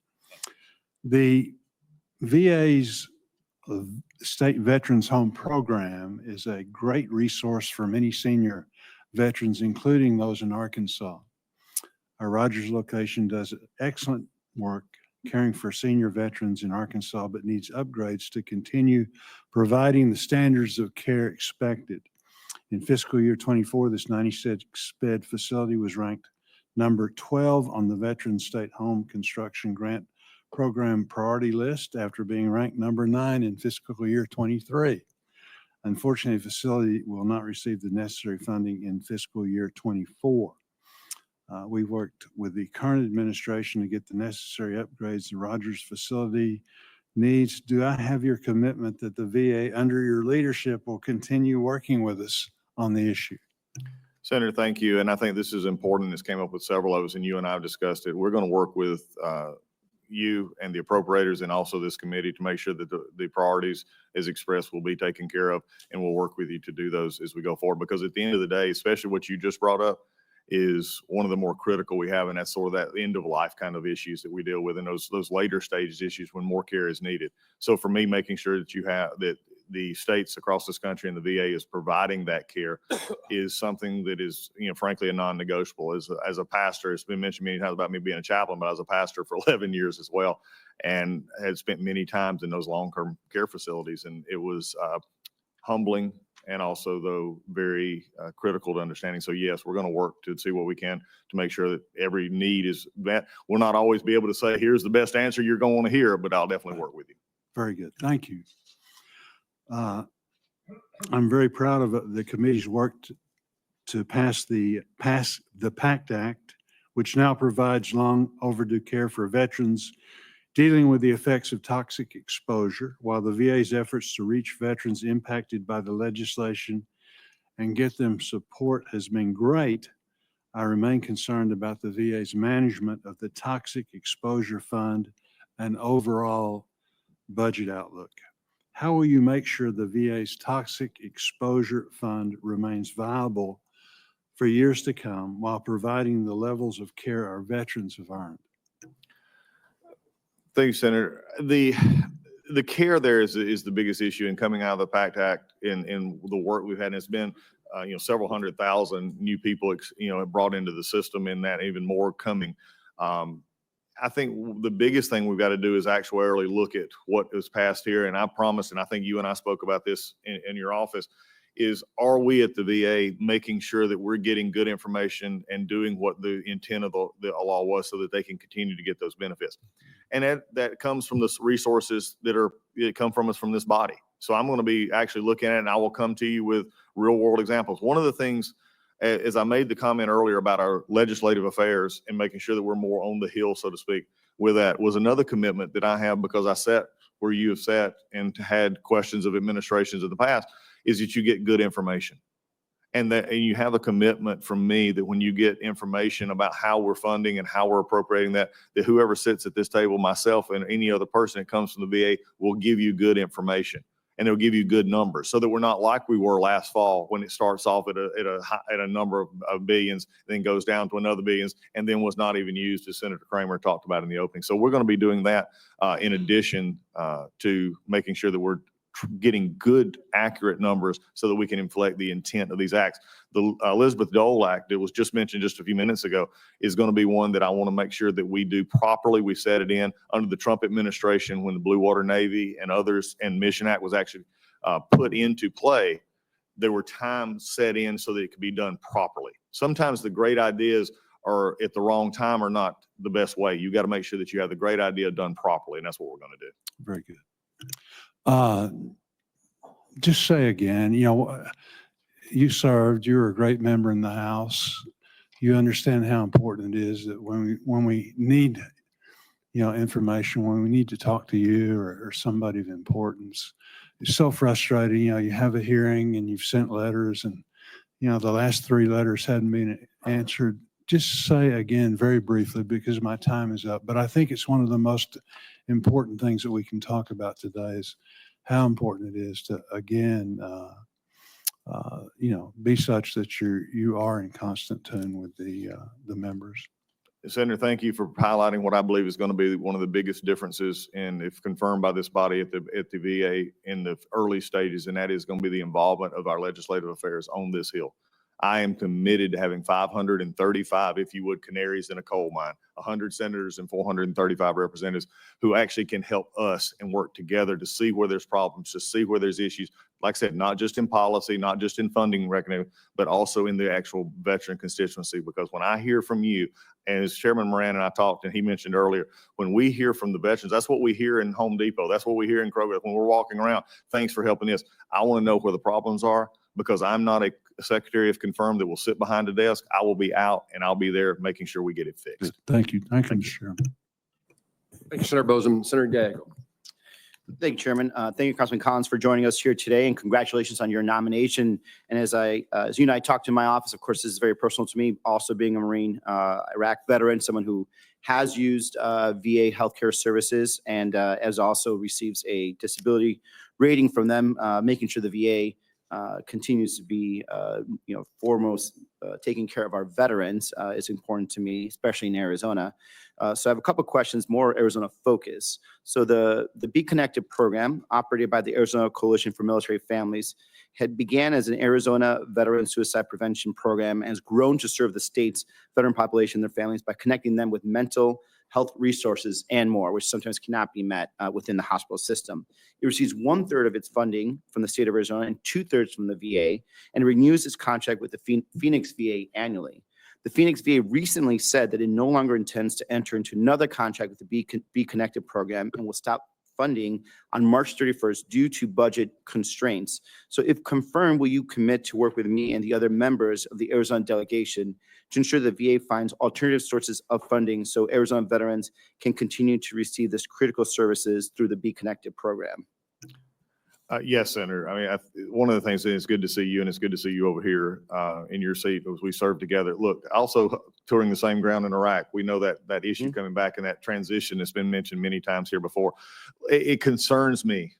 And I'm going to say what you're bringing up right now, it concerns me that as a VA, that there would be concerns about funding a program that actually goes to what is one of my major concerns, and that is the issue of death by suicide and looking at or taking even to a homelessness issue as well. Mm-hmm. So those are the kind of programs I think are priorities. So from my perspective as a secretary, it's going to be about priorities, and priorities are what we're seeing today is 17 people not with us anymore. It's not satisfactory. Over 40,000, I believe, those are more in homeless. It's not satisfactory. A 5,000 waiting list in Alaska is not satisfactory. So budget items will match up to the priorities of what I want to have. And that's what I look forward to working with you on, and look forward to getting more information on that issue. Thank you. Now I'm focusing and moving on to kind of the HUD-VASH program, something that's very important in terms of reducing homeless veterans. But we did see a growth in homeless veterans increase by 7.4% from 2022 to 2023, which is for a variety of reasons, not just, the HUD-VASH VA program. The program, as you'll pairs rental assistance through housing vouchers targeted at veterans specifically with case management and other supportive services. If confirmed, what would you do to support HUD-VASH program and increase collaboration between the VA and HUD? That is something that I think you and I talked about in the office is very important, because we look at the areas for disability, we look at the DASH, we look at this, is it actually enough to provide people the resources to have a home? For me, I will look at this issue of homelessness not just as a VA issue. I'm going to look across the spectrum with HUD and with any other department which we can to make sure that this is something that is not the dark spot on a veteran service where we have homelessness like that is spoken of all the time. Mm-hmm. So I'm willing to take whatever we can in the VA, outside the VA, and I'm looking forward to having a good relationship if confirmed here, and if confirmed, Mr. Turner confirmed at HUD, that we're going to have a lot of conversations about this. Right. And you and I talked about this in my office too. The studies have shown that the whole health coaching can help veterans make meaningful progress towards health goals, reduce stress, and improve quality of life, and overall bring down the long-term costs for the VA, because then you have healthier veterans at a younger age, means you have healthier veterans at an older age. The VA currently employs around 200 full-time health coaches, but there are about approximately 20,000 to 30,000 health and wellness coach encounters, where they have 20 to 30,000 health and wellness encounters per month. This number is expected to increase as veterans demand more coaching when it comes to life and health. As we discussed in our meeting, the VA has serious health coach vacancies. If confirmed, what would you do to safely help remove current barriers to healthcare professionals interested in becoming health coaches with the VA? Senator, as we discussed, that's one of the issues I see, and I think you and I both saw from the House, and now you over here in the Senate and myself, is why are regulations keeping us from getting to the help that we need? And I think that's what I want to take a look at after you and I conversation, we get confirmed, we're going to look at this and say, why is getting from A to D, why is B and C an issue, is a proper, or could we remove C and just go A, B, D? You know, I think those are the kind of things, because what you just talked about again is how do we keep people? At the bottom line for me, this chaplain's heart, this secretary's heart is always going to be about helping the veteran get the help that they need in all areas of their life. And if we don't do that, then we're making a mistake. We're missing the mark. And you and I have seen that, unfortunately, firsthand. As someone who's actually counseled with those who thought about taking their life, those who are serious issues, we've got to have every help we can have. Okay. Thank you. I yield back. Thank you and welcome to the committee. Senator Tuberville. Thank you, Mr. Chairman. Thank you, Congressman, for wanting to take this on. You and your family, largest healthcare system in the world. If that's not eye-opening, I don't know what is. We've had a lot of people tackle this job, and it is a hard job, and it's very, very important. I grew up in a military family, been to many, many VAs, and we have some good ones in Alabama, but it's amazing to me that, you know, that we look at this, and it's, again, second largest budget that we have here in Congress, second largest behind the DOD. But it's really not about money. You know, I think about and look at all this in a different perspective sometimes. It's about people running what you have. And we're run by unions. And there's obviously some good and some bad. But we got to find the problem, because we got to, more and more of our veterans are adding up. We have almost 500,000 just in the state of Alabama alone. And it's a big problem. That we can't take care of all of them. Now, when I first got here and got on this committee 4 years ago, one of the first things that we did, President Trump had eliminated 4,000 people. He didn't care what they were in. If they didn't do their job, they got fired. He took 4,000 of them and sent them out the door. Well, the Biden administration come in, the first thing they did is they rehired them and back pay and put them in a situation where a lot of them had really breached protocol. Now, I come from a previous profession. If you didn't do right, you were gone. Will you commit to doing what's right for the veteran when it comes to the personnel that are handling these people? We can talk about acts and laws and bills and all this. It ain't gonna make a damn bit of good unless we get the people that's running these VAs and these homes that take care of our veterans. We don't get the best. Will you commit to that? Senator, thank you for that. I mean, your last day was not just your profession, but I think every other profession in the world expects accountability. And I think that's what raises the standard. So yes, we're going to have accountability. The VA Accountability and Whistleblower Act, which by the way, passed unanimously out of the Senate, its intent was to make sure that those workers who were not fulfilling their mission, they were not going to take a job anymore. I intend to make sure that this is a promise that I have, is that if there is someone who is harming or in the way of our veteran and taking a veteran's benefit away, I have no problem in getting rid of that person and making sure we do it properly. And I have no problem with the legal repercussions of that, because there's no one at the VA going to stand in the way of a veteran getting the care properly. And if they're not doing it safely, which we saw many of those were not doing it safely and putting our veterans in harm's way. But I will say it again, and I think you would agree with me. I will be the biggest cheerleader for every VA employee out there who is out there getting up every morning, doing it right, making sure we're taking care of our veterans. But I believe the only way I can make them better, the only way I can push them, is to not allow those not to do it. So we have to have that accountability. This body passed it unanimously. It is about raising standards. It's about saying that we're going to expect the best and we're going to require the best. Because if I want to retain doctors, if I want to retain nurses, if we want to retain benefits people, then you got to set a standard that says, I'm proud to be here. And for me, I want to lead an agency that works and puts our veterans first and holds accountable those that have not. Awesome. 2023, it was reported to us, some of our VAs, especially our community care systems, were funding illegal aliens, healthcare. Would you please look into that once you take this office?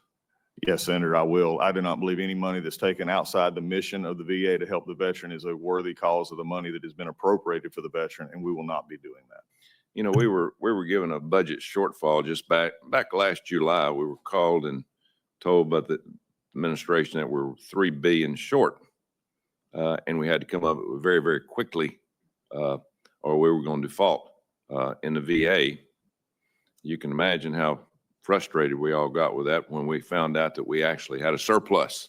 I would hope that we take better care of what we do with our money and we know where it's at. Also, one thing before I go off here, and I didn't get a chance to talk to you about this back when we met, electronic healthcare. Nobody's told you this, $20 billion on updating our VA's electronic healthcare records over the last decade. The Department of Defense completed their update, yet the VA has nothing to show for the $20 billion. Houston, Yes. we got a problem.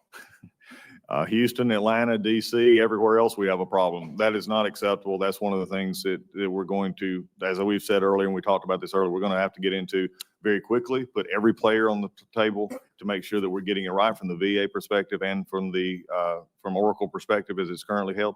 DOD and VA are very different, but also, as I said before, we're special but not unique. What we can do can be done, and there's ways that we can look at that. And I think Senator King talked about ways that we can let's do what we can do. We're going to get that right. Even up here, 8 years and that much money and no results, only 5 places, I believe, actually still is not acceptable. Thank you. Thank you, Senator. Senator Sanders. Thank you, Mr. Chairman, and congratulations on your new position. Look Thank forward you. to working with you. Former Mr. Chairman. The job that you have been nominated for is an impossibly difficult job. I just want to say for the record that I think Dennis McDonough, the gentleman who came before you, has done a very good job in the context of what he had to deal with. Mr. Collins, in 2 independent assessments last year, the VA outperformed non-VA hospitals in terms of patient satisfaction and hospital quality. I can tell you that in Vermont, you talk to the average veteran who accesses VA, they say, you know what, the care is pretty good. I think that's probably true in most parts of the country. And that takes place within a healthcare system which is broken, a private healthcare system which is largely broken and dysfunctional. It strikes me, from what I have heard, there are 3 approaches to the VA. There are some folks, extremists, who think get rid of the VA completely, send veterans out into the private sector. Others, including the nominee for Defense Secretary, Mr. Hegseth, who have indicated that the VA should be there for specialized care. People with PTSD, people with amputations, particular problems the veterans have, specialized care. And there are those of us, including myself, who think that when people are asked to put their lives on the line to defend this country, you know what? All veterans are entitled to all of the health care that they need. That's my view. Where do you come out on that? Senator, it's great to sit in the office and talk to you, especially your chairman, your perspective you have. We come out very similar. I've said before, and I said it to this committee early on, there'll always be a VA health system for the veteran. And like we talked about in your office, I think what we're going to do is make sure that the VA centers that are strong can get better. But also I have states that I've talked to and other senators who have maybe one facility that is doing well and another facility that's not. So we can't paint with a broad stroke, even on the private sector that you mentioned, to say that any one in particular is the rule for all. So I'm for getting that and making sure that we have it. Okay, here's the problem. There is a limited amount of money. Community care spending went from $8 billion in 2014 to $31 billion in 2024.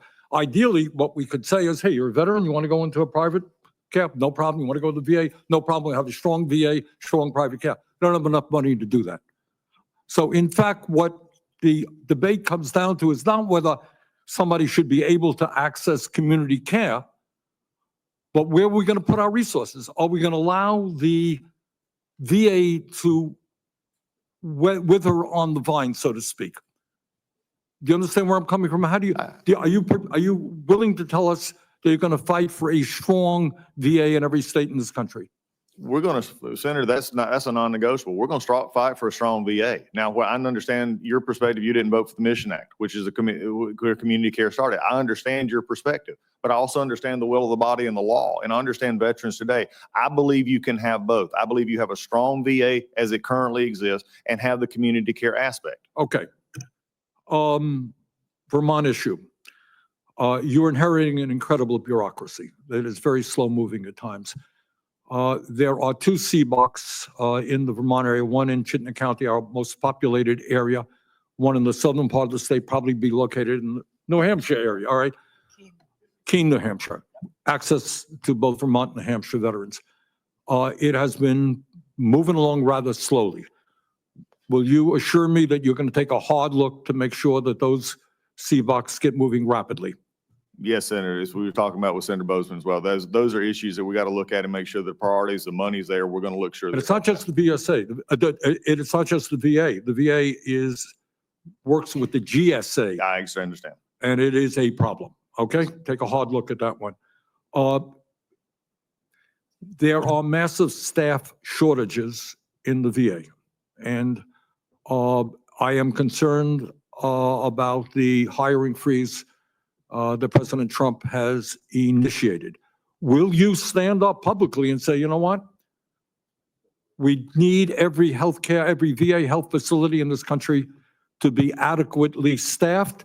We will not accept staff shortages, and make sure that we have the people that we need. I will advocate to make sure our veterans are taken care of, but I'll also support in the fact that we'll take a look at the current levels of employees that we have and where they're properly located, and we'll work at that, and the president will work under the executive order that he has given. Look, in English, we all understand this. There are inefficiencies in the VA. There's waste in the VA, every government agency. On the other hand, the VA in general, in my view, does an excellent job. They need the support. Yep. So you want to go after waste and inefficiencies, do it. But make sure that we have the quality of doctors, nurses, staffing that we need to take care of every veteran in this country. Thank you, Senator. Senator Tillis. Thank you, Mr. Chairman. And Mr. Collins, thank you for being here. You and I have a lot in common. We were both born in August, you 6 years after me. We both entered state legislature at the same time in 2007 in 2 different states. And you got a sister that was born in the same hospital that both of my babies were born in. Am I right?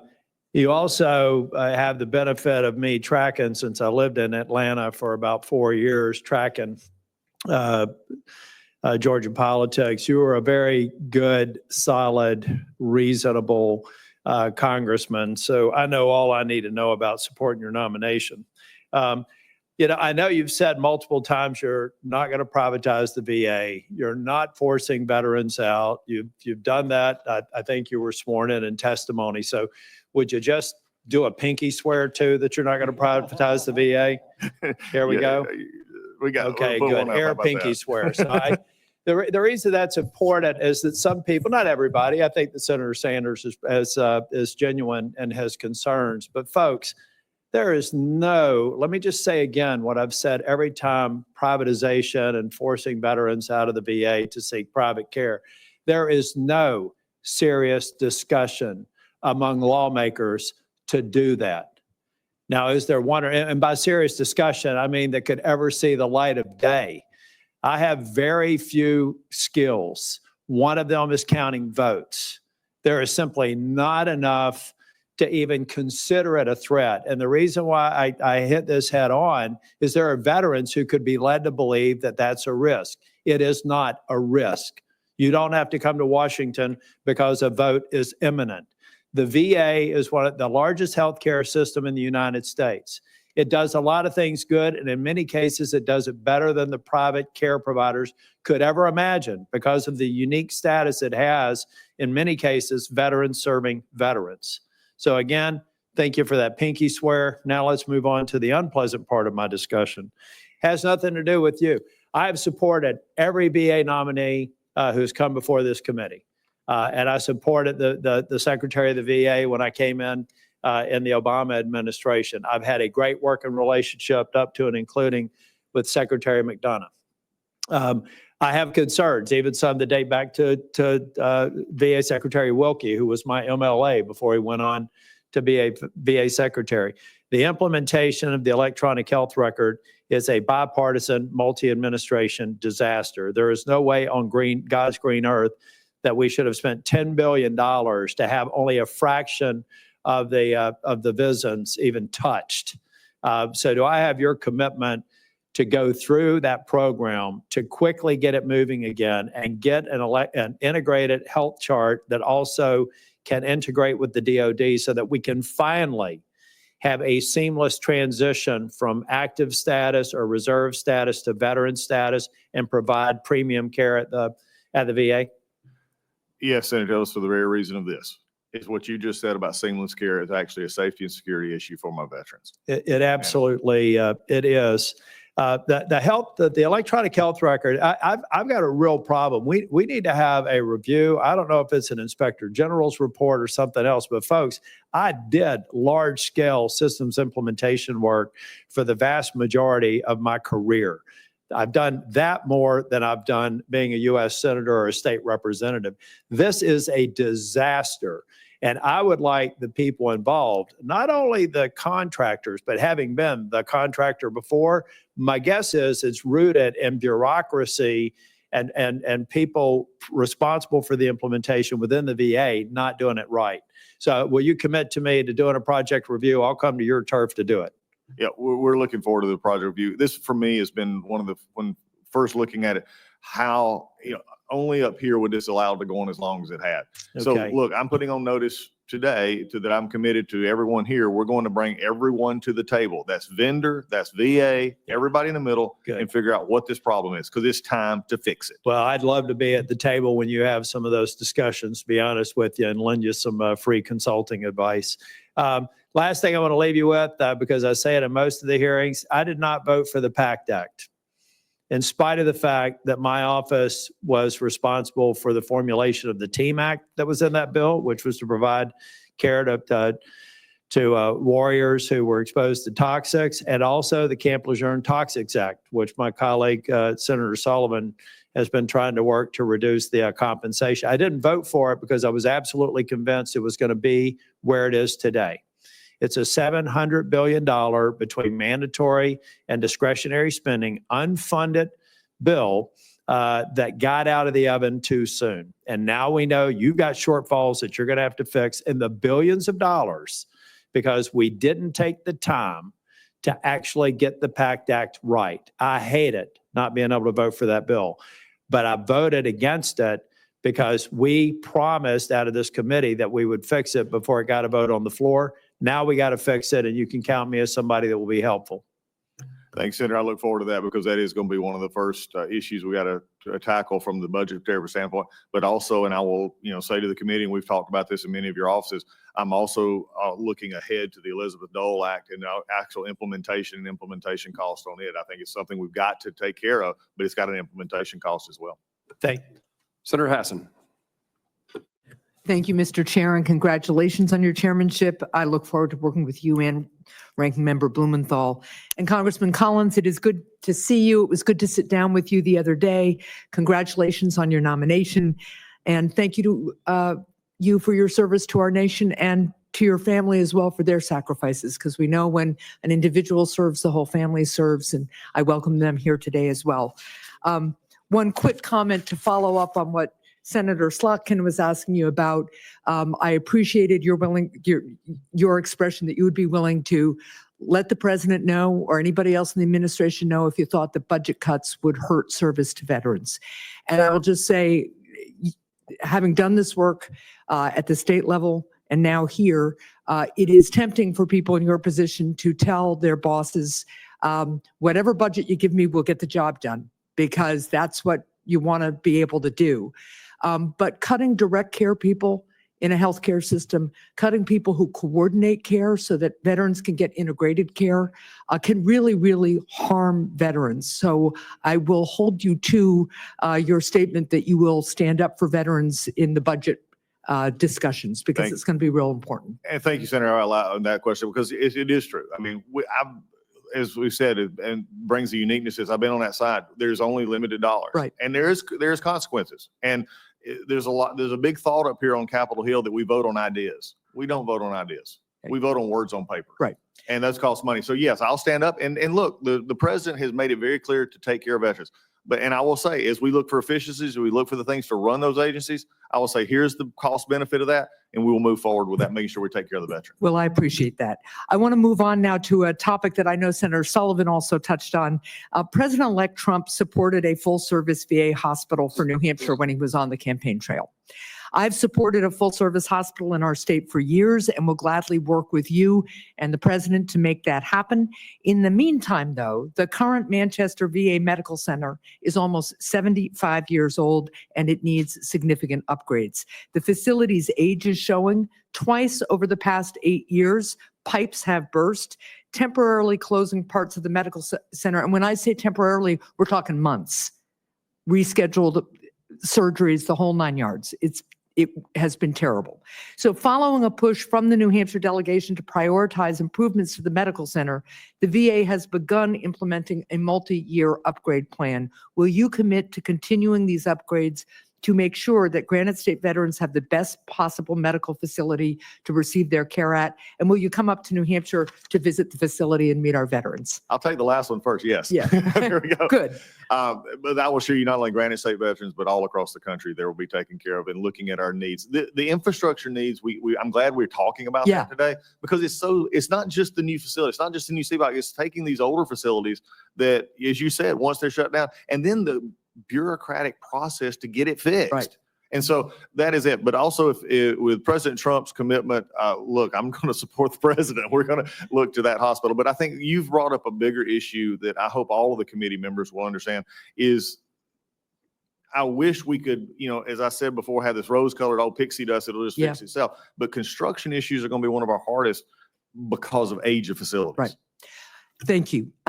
Let's talk about rural veterans. They face several challenges in accessing VA healthcare. For example, they have to travel long distances to access their VA healthcare facilities, and that usually means that they're going to want to schedule multiple appointments on the same day, so they don't have to do all the travel back and forth.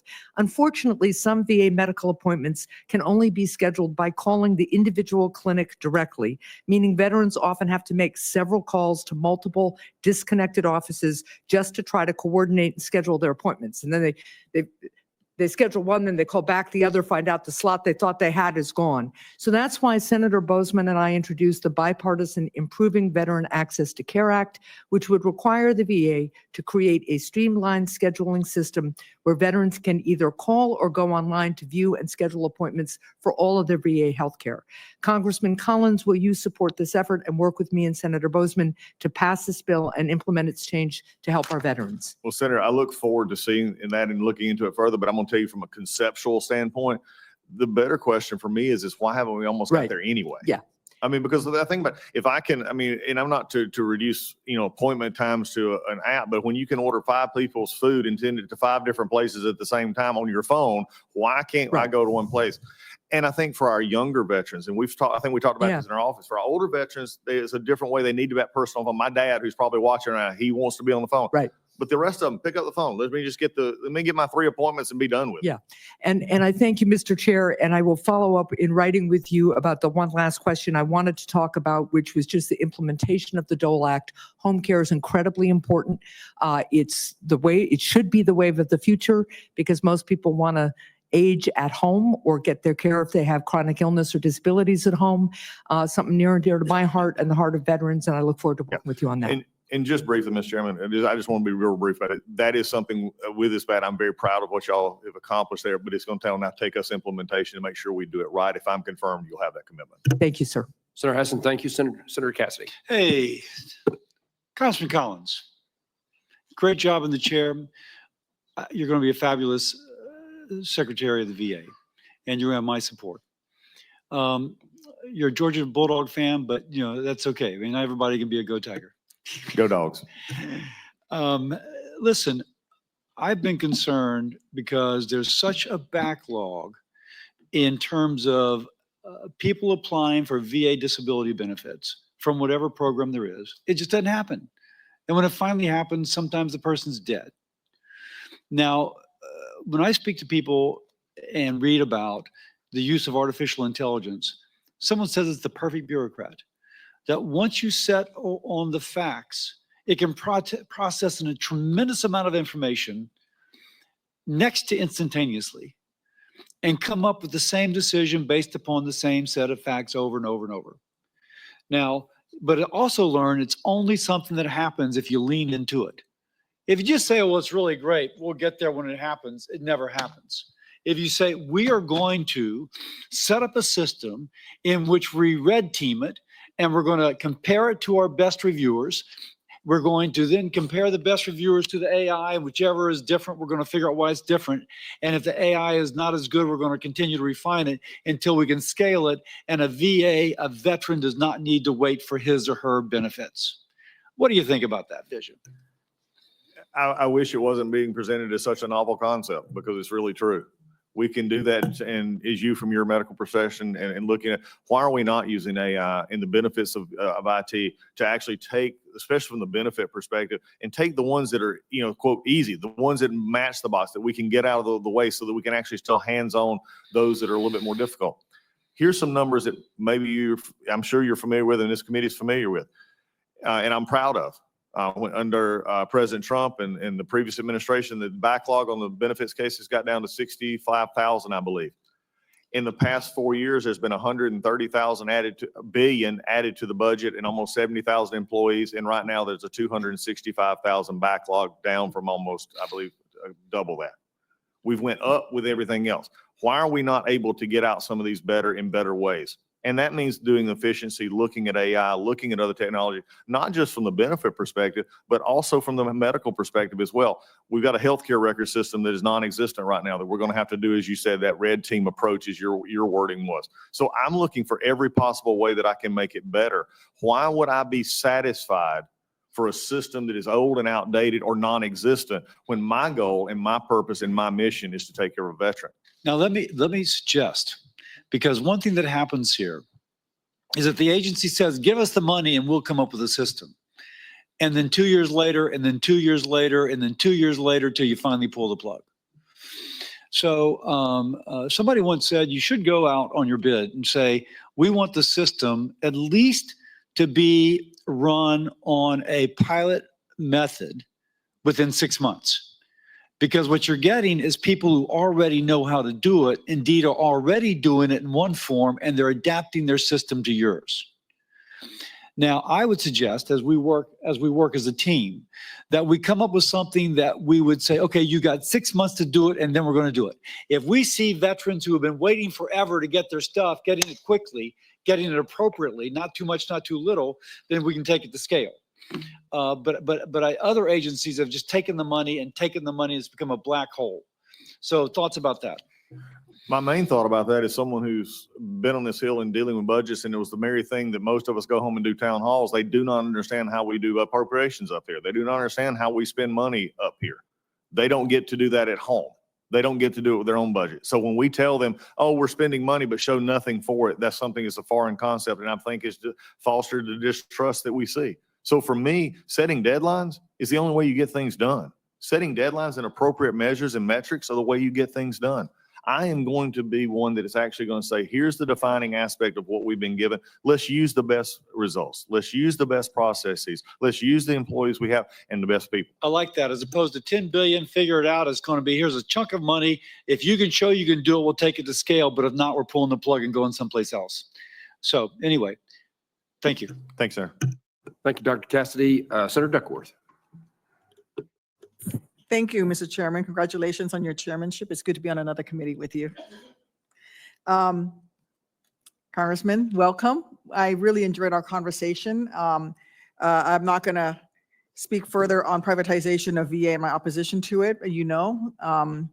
I think that you would agree, would you not, that VA is uniquely suited to provide the highest quality of health care to veterans, and that privatizing VA would create a significant challenge wherein veteran care would be outsourced to providers not equipped for this specialized training, directly impacting the quality of care afforded to veterans.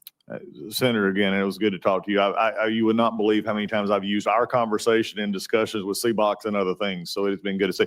Of course, I mean, I think when you look at this issue, that the VA is uniquely positioned to deal with veterans and has the data, which you and I talked about, that can provide not only help for our veterans currently in the system, but even outside the system, using that data then to help others outside. We have a unique control group, if you would, that can actually look at that. So I think with someone we can definitely continue to work on. And as I've stated before, there'll always be a VA health care center for those veterans that come home. Yeah, just keep VA, the medical center home, and then if they need care for their specialized treatment, they can go somewhere else. But as long as VA know what's happening and is keeping track, I think that's really important for the veterans' best health.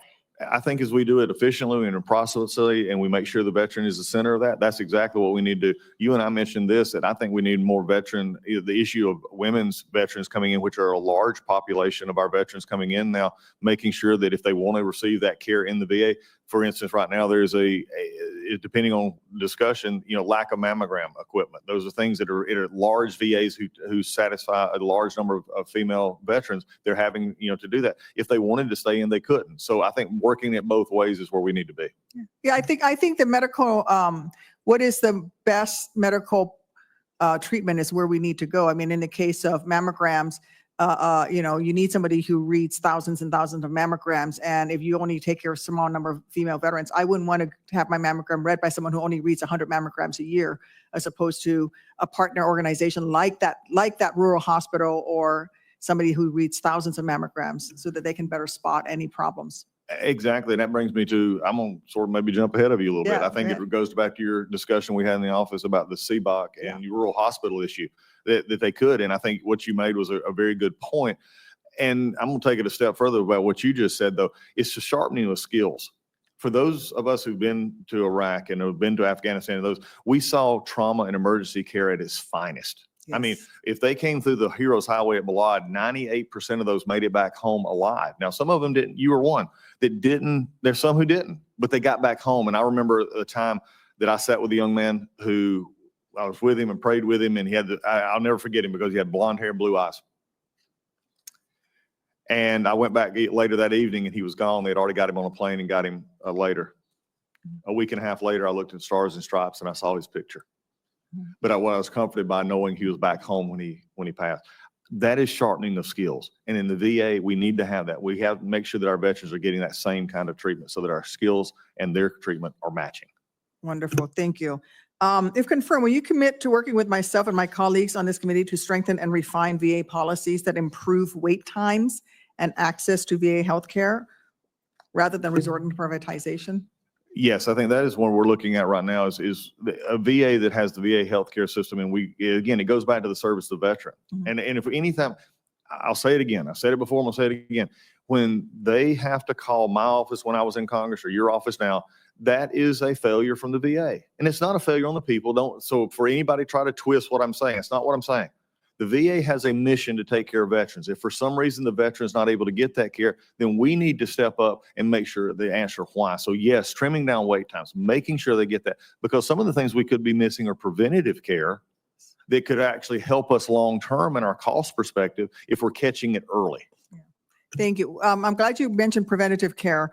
Right now, preventive health care is something that patients in the Affordable Care Act or other places do not have to pay for their preventative care. So your prostate cancer screening, your mammograms for breast cancer, colon cancer screening, your statins for your cholesterol medication, you don't pay a copay for that, but veterans do. Would you confirm, will you support making a non-controversial common sense fix to ensure that VA coverage aligns with that of commercial healthcare and TRICARE? And help me eliminate the copays for veterans for preventative health care? I look forward to working with this committee on that because I do believe, as you do, that the preventive aspect of that is very important. Thank you. You're back, Mr. Chairman. Senator Blackburn. Thank you, Mr. Chairman. And Mr. Collins, always good to see you. I appreciate that. As we served in the House, you were known as being a consensus builder and a problem solver. And I think as we look at the VA and the situation that is there, we need someone who can build consensus among the employees and solve some problems that are existing in the VA. So you made a comment about it was important to get the right people doing the right job. And I agree with that. And as we have been overseeing the VA, something that has been a consistent problem is the return to work policy and the lack of individuals that are working full-time. At one point, out of VA benefits, they were only required, according to Secretary McDonough, they only had to work in person 2 out of 10 days. And then in healthcare, they had to work in person 5 out of the 10 days. So that is a problem. And I fully believe that's why the backlog, as you mentioned, that long-term backlog is at 265,000. If you put those that are under 120 days on that list, you are at 956,000. This is because people don't go to work. So where are you on that and having that return to work policy? Thank you, Senator. It's good to see you. It's also good to see you back over here as we've worked together many times. And I do pride myself, as I mentioned in my opening statement, about the stuff that we worked on bipartisan, Music Modernization Act, which you are such a great champion of as well. And we're going to have to work together on this. But I do believe people need to come to work. The president's made it very clear. He made that very clear that people need to come to work. Now, there are certain issues and times, and before the question is asked, that we have a large portion of the VA workforce is unionized and they're in contracts, but we're going to work together to get people back to work. What percentage of those employees are union? 80. 80%. Approximately 80% of 470-ish thousand. Okay. And some of them in the telework agreement stuff. Look, we're going to encourage them to come back to work. We're going to follow the president's directive in that. And we're going to make sure that we get people in there because at the end of the day, it's about veterans. My hospital employees, if I was confirming this, they have to show up every day. Okay. That is encouraging because you look at we've talked about the health records, the EHRs, and the fumbling, the $15 billion that has been spent on that not to have those records. The way there is no data transfer from DOD to the VA on those health records. This is a problem we can fix. We've got a lot of good health IT experts in Nashville that could fix this. And when they hear from people that are in the VA system about they can't get any care, the wait times, and we've talked some about the backlog. At the Fort Campbell facility, VA facility, the wait to get a primary care appointment today, and we've just checked our numbers, is 81 days. And in Chattanooga, it's 110 days. In Murfreesboro, it is 54 days. That is completely unacceptable.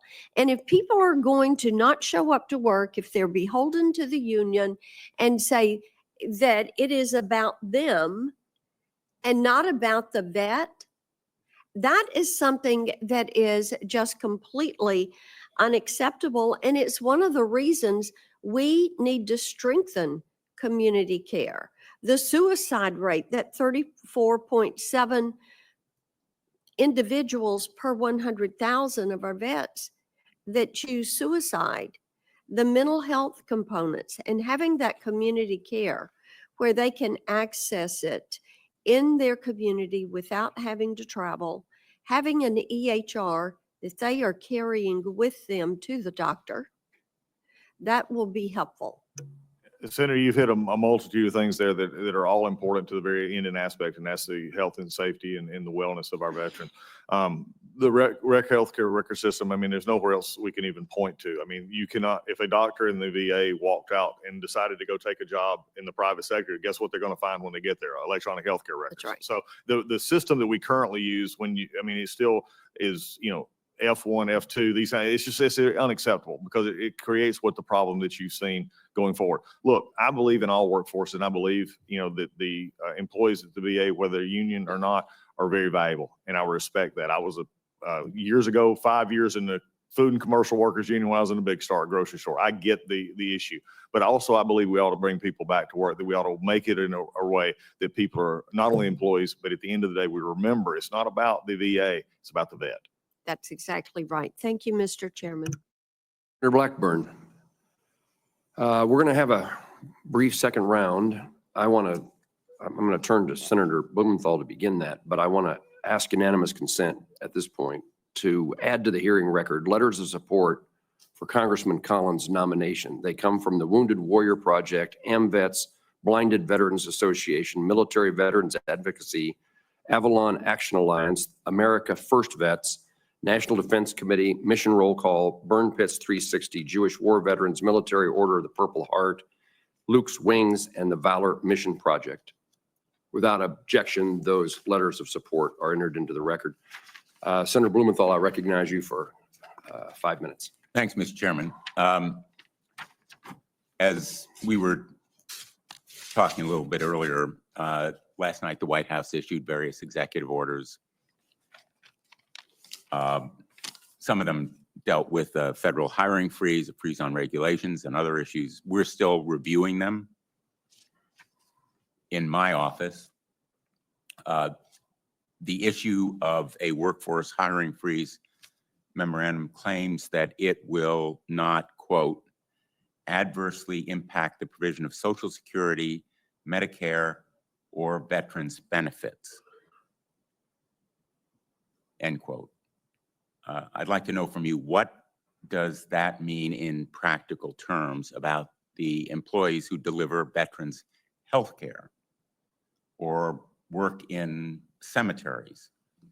Does this language exempt all of the VA's positions from a hiring freeze? I think, Senator, we're still like you examining that, but we support the president's initiative here in the freeze. But also, I take, as far as what it says, I'll take it at the words that it's on the paper, and that's not going to affect it because we have people doing those benefits packages right now. We have people working at that. And the implication would be that adding more people would fix whatever the problem is. I'm convinced right now that the workers and the benefits, we need to make better efficiencies with what we currently have. So I support that. Yeah, that's not reassuring to me because I'm asking not about the VA employees who work on benefits. I'm asking about the folks who are in the hospitals, in the care facilities, at the cemeteries. They're not dispersing benefits, they're providing care. And as you well know, there are extraordinary problems in recruiting and retaining the doctors, the nurses, and filling their ranks where there are openings right now. So the explicit language of that memorandum seems to include them in the hiring freeze. Going by the way you've worded, I will say this. So hiring freeze in the wording that you use, and I do not have this before me, so I'm not going to comment completely on it. I do not have it in front of me. I'm going off of the memory, and we're still examining that as well. I can assure you President Trump is in this executive order is to get assessment on where we are with our employees. It is not to take away from anything that is currently there in future. And the way that your question is worded is implying that they would not be there to do the veterans health care, the cemetery work. That's going to continue. This new hire freeze is not there. We may not at this point bring in a new person tomorrow unless we need it, but this is where we're at. And I think what he's done is to get an assessment on where we are. Well, you and I are trading a lot of words. Let me come right to the point. I'm asking you to fight to fill the openings, not a hiring freeze, in the ranks of the doctors, the nurses, the attendants, everybody who works in care facilities or in veteran cemeteries, rather than leaving those positions open because those folks are needed to care for veterans. Will you seek an exemption to the hiring freeze for those positions that concern veterans care, including the Veterans Crisis Line? I will take everything that you've said in consideration and understand that the freeze and export the executive order, while at the same time, if confirmed, be willing to make sure that there's nothing missing in the process. We may, as you said, we're sharing words. I think we're saying the same thing. Well, no, we're not. With all due respect. I respect that. This is going to be a first test. of your leadership. Whether you fight for an exemption in the hiring freeze for the non-veterans benefits employees who are needed to care for veterans at medical facilities and other places, including the Veterans Crisis Line, rather than have them covered by that hiring freeze. Senator, I view this as not as a test of what I will do. I believe it is a test of two different assumptions, and assuming that just because there's opening, that there's an actual need at that point that makes a veteran miss their benefits of health care. I think we're coming at it from two separate perspectives. There may be openings, but there was openings yesterday. There was openings last week. This is simply looking at ahead to say where we're at this point. I think we're coming at this as two separate perspectives. I respect yours greatly. But I think what we're going to see is no one on the veteran healthcare side is going to miss their healthcare provider because of this new hire freeze. The president is doing a prudent step as he comes into office to make sure that we have a good handle on what we've got and going forward. I will always fight, Senator, and I've told you this in your office, and I'll tell you again here, for what we need at our facilities. But I'm also not going to fight for issues in which I believe that I've not had a chance to study and make sure that this issue is taken care of. I do not believe this is going to have the impact that you're having, because I think we're coming at it from two different perspectives. Well, I will just say, I don't want to get into an argument here, but there are possible openings where, let's say, the head of the West Haven VA facility says, oh, well, we don't need to fill that position. Yeah. But there are also openings where the director of the facility is saying, we need more nurses. Yeah. We need more doctors. We need more mental health care. You and I have talked about this issue. You can't provide veterans health care without the people, the skilled professionals to do it. I appreciate And it. I hear you saying if there's an opening, it means that we don't need somebody for that opening. No, I think, Senator, just a general reminder, last week, Secretary McDonough could have filled those positions. He chose not to, or couldn't find anybody. Well, he may have wanted to, and you may have talked to him about, but it's not easy to fill those positions. And Senator, They've that's worked why we're hard to taking a fill. perspective of where we're at. And again, I appreciate it. We'll work on this together, but I respect what the president's done. I think it's a prudent step looking forward, and that the healthcare is not going to be compromised in that process. I support that. Let me move on. Will you commit to expending every effort and every dollar to reach every veteran at risk of suicide, including those who are not now enrolled in the VA system? Senator, that's the easiest question you've asked all day, and I appreciate it. No, yes, I will do everything possible. This from my heart, and you've heard it mentioned, there's nothing more sacred to me, or my perspective, and my faith in my God, that everyone is made in the image of God and deserves life and encouragement for that. I think we need to actually have more any way we can to reach that person. As someone who's been on the other end of that line, when somebody called me and said, chap, I'm ready to end it, there's no worthy, I'm not willing to let anybody go by, because I believe in the inherency of life and the grace that was given to me. As you know, the rate of firearm suicide is significantly higher among veterans than non-veterans. And so will you commit to looking for ways that firearms-related suicides can be reduced? I'm committed to looking at any instrumentality that takes the life of one of our veterans. On the issue of homelessness, is there more that can be done to prevent or address veterans' homelessness? Yes, there's many things that need to be done, and I think we've got to look at it from a cross-government approach, not only just with the VA, but with HUD, also with HHS. There's many aspects I don't think we're touching at this point. So for me, it is again about how do we make the best resources of the limited funds that come from our government. You've been asked, and I think you've answered, and I don't want to repeat this issue, whether you will continue to abide by the VA rule concerning abortion, counseling, and care in cases of rape, incest, life, or health endangerment of a pregnant veteran. Will you commit that you will inform this committee if and when you begin reconsideration of the present rule? I will keep this from committee informed. The chairman and the ranking member will know any discussions and decisions as we get toward that decision. As you begin consideration, Yeah. you'll let us know. We'll get into that when we get in there. I'll keep the committee informed of things that we have going on. I have to get in there first, if confirmed by this committee, which I'd hope to earn votes for. We'll see what we got when we get there. And let me just ask you finally, and I appreciate the chairman indulging this additional time. Despite your earlier commentary about me. Well, I don't see anyone waiting to, I'm sorry. I apologize to Senator King. Just one more quick question. The PAC Act, as you know, established the Toxic Exposure Fund to pay for extended and expanded benefits without impacting other non-defense discretionary spending. If confirmed, do you intend to advocate for undoing or altering the Toxic Exposure Fund, or would you like to consider it, continue it in its present form?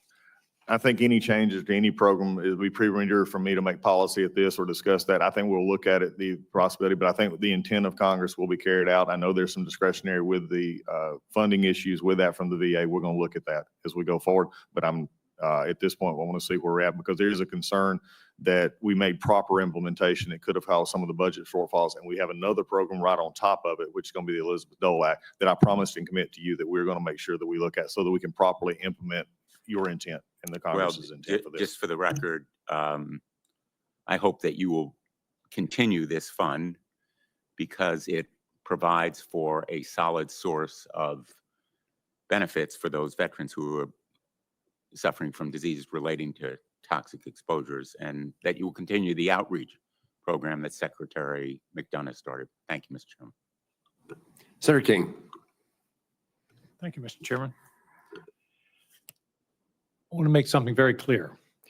I don't want AI to decide if one of my veterans is entitled to the benefits they've earned, period. Capiche? Senator, there's no veteran who's going to miss the benefit that they earned by the position and the way they process their claims. But I think you and I will both come to a conclusion that if there are better ways to process a claim that our veterans can get their benefits quicker, then I'm willing to look at any opportunity to get their veterans benefits quicker. And if that involves AI, then I'm not willing to take it off the table. I'm not willing, though, to have they put in a position where AI is randomly in a situation, especially with benefits and others that are more difficult. There'll always be a person there to oversee that process. Well, the experience thus far with AI in the insurance industry is not positive. And I don't want our veterans having to go through a claims litigation in order to overturn the decision of a machine somewhere. So I understand you're not willing to take it off the table, but I certainly hope it will be handled with great care, because it will be very tempting to reduce staff and replace it with this technology. But I'm not confident in the technology right now to be making these life or death decisions for our veterans. Yeah. Understand and respect your position, Senator. I do not view this as a life or death decision. I think these are decisions that could be made in how we look at the best efficiencies. And look, there'll always be, in my mind, especially when it comes to the veteran benefit, someone that overlooks and oversees that as well to make sure that it is working properly. If it went that way. Thank you. You're going to be under tremendous pressure as we move into this difficult budgetary situation, and there's a lot of pressure to reduce the budget. I think it's been pointed out here, the Veterans Administration is one of the largest pots of money in the federal government. It's very easy to focus on the bureaucracy, that term, which carries with it a kind of negative connotation. But I would point out that in many cases, staff cuts equal benefit cuts, because if there's nobody there to answer the phone, or if the process is delayed to the point where the veteran dies or just gives up, that's in effect a benefit cut. So as you're under this pressure, and I believe you will be, I hope you'll take care to balance necessary efficiencies against the loss of services. You've said repeatedly, and you said in my office, and I love it, you don't want us to have to be advocating for our veterans because they ought to get their benefits without having to come to a congressional office. Well, if staff cuts end up having nobody answer the phone, or answer the phone after only 100 rings, or say, we'll have to talk to you 6 days from now or 6 months from now, that's going to only aggravate the problem, and you're going to be hearing from us on a daily basis instead of every other day.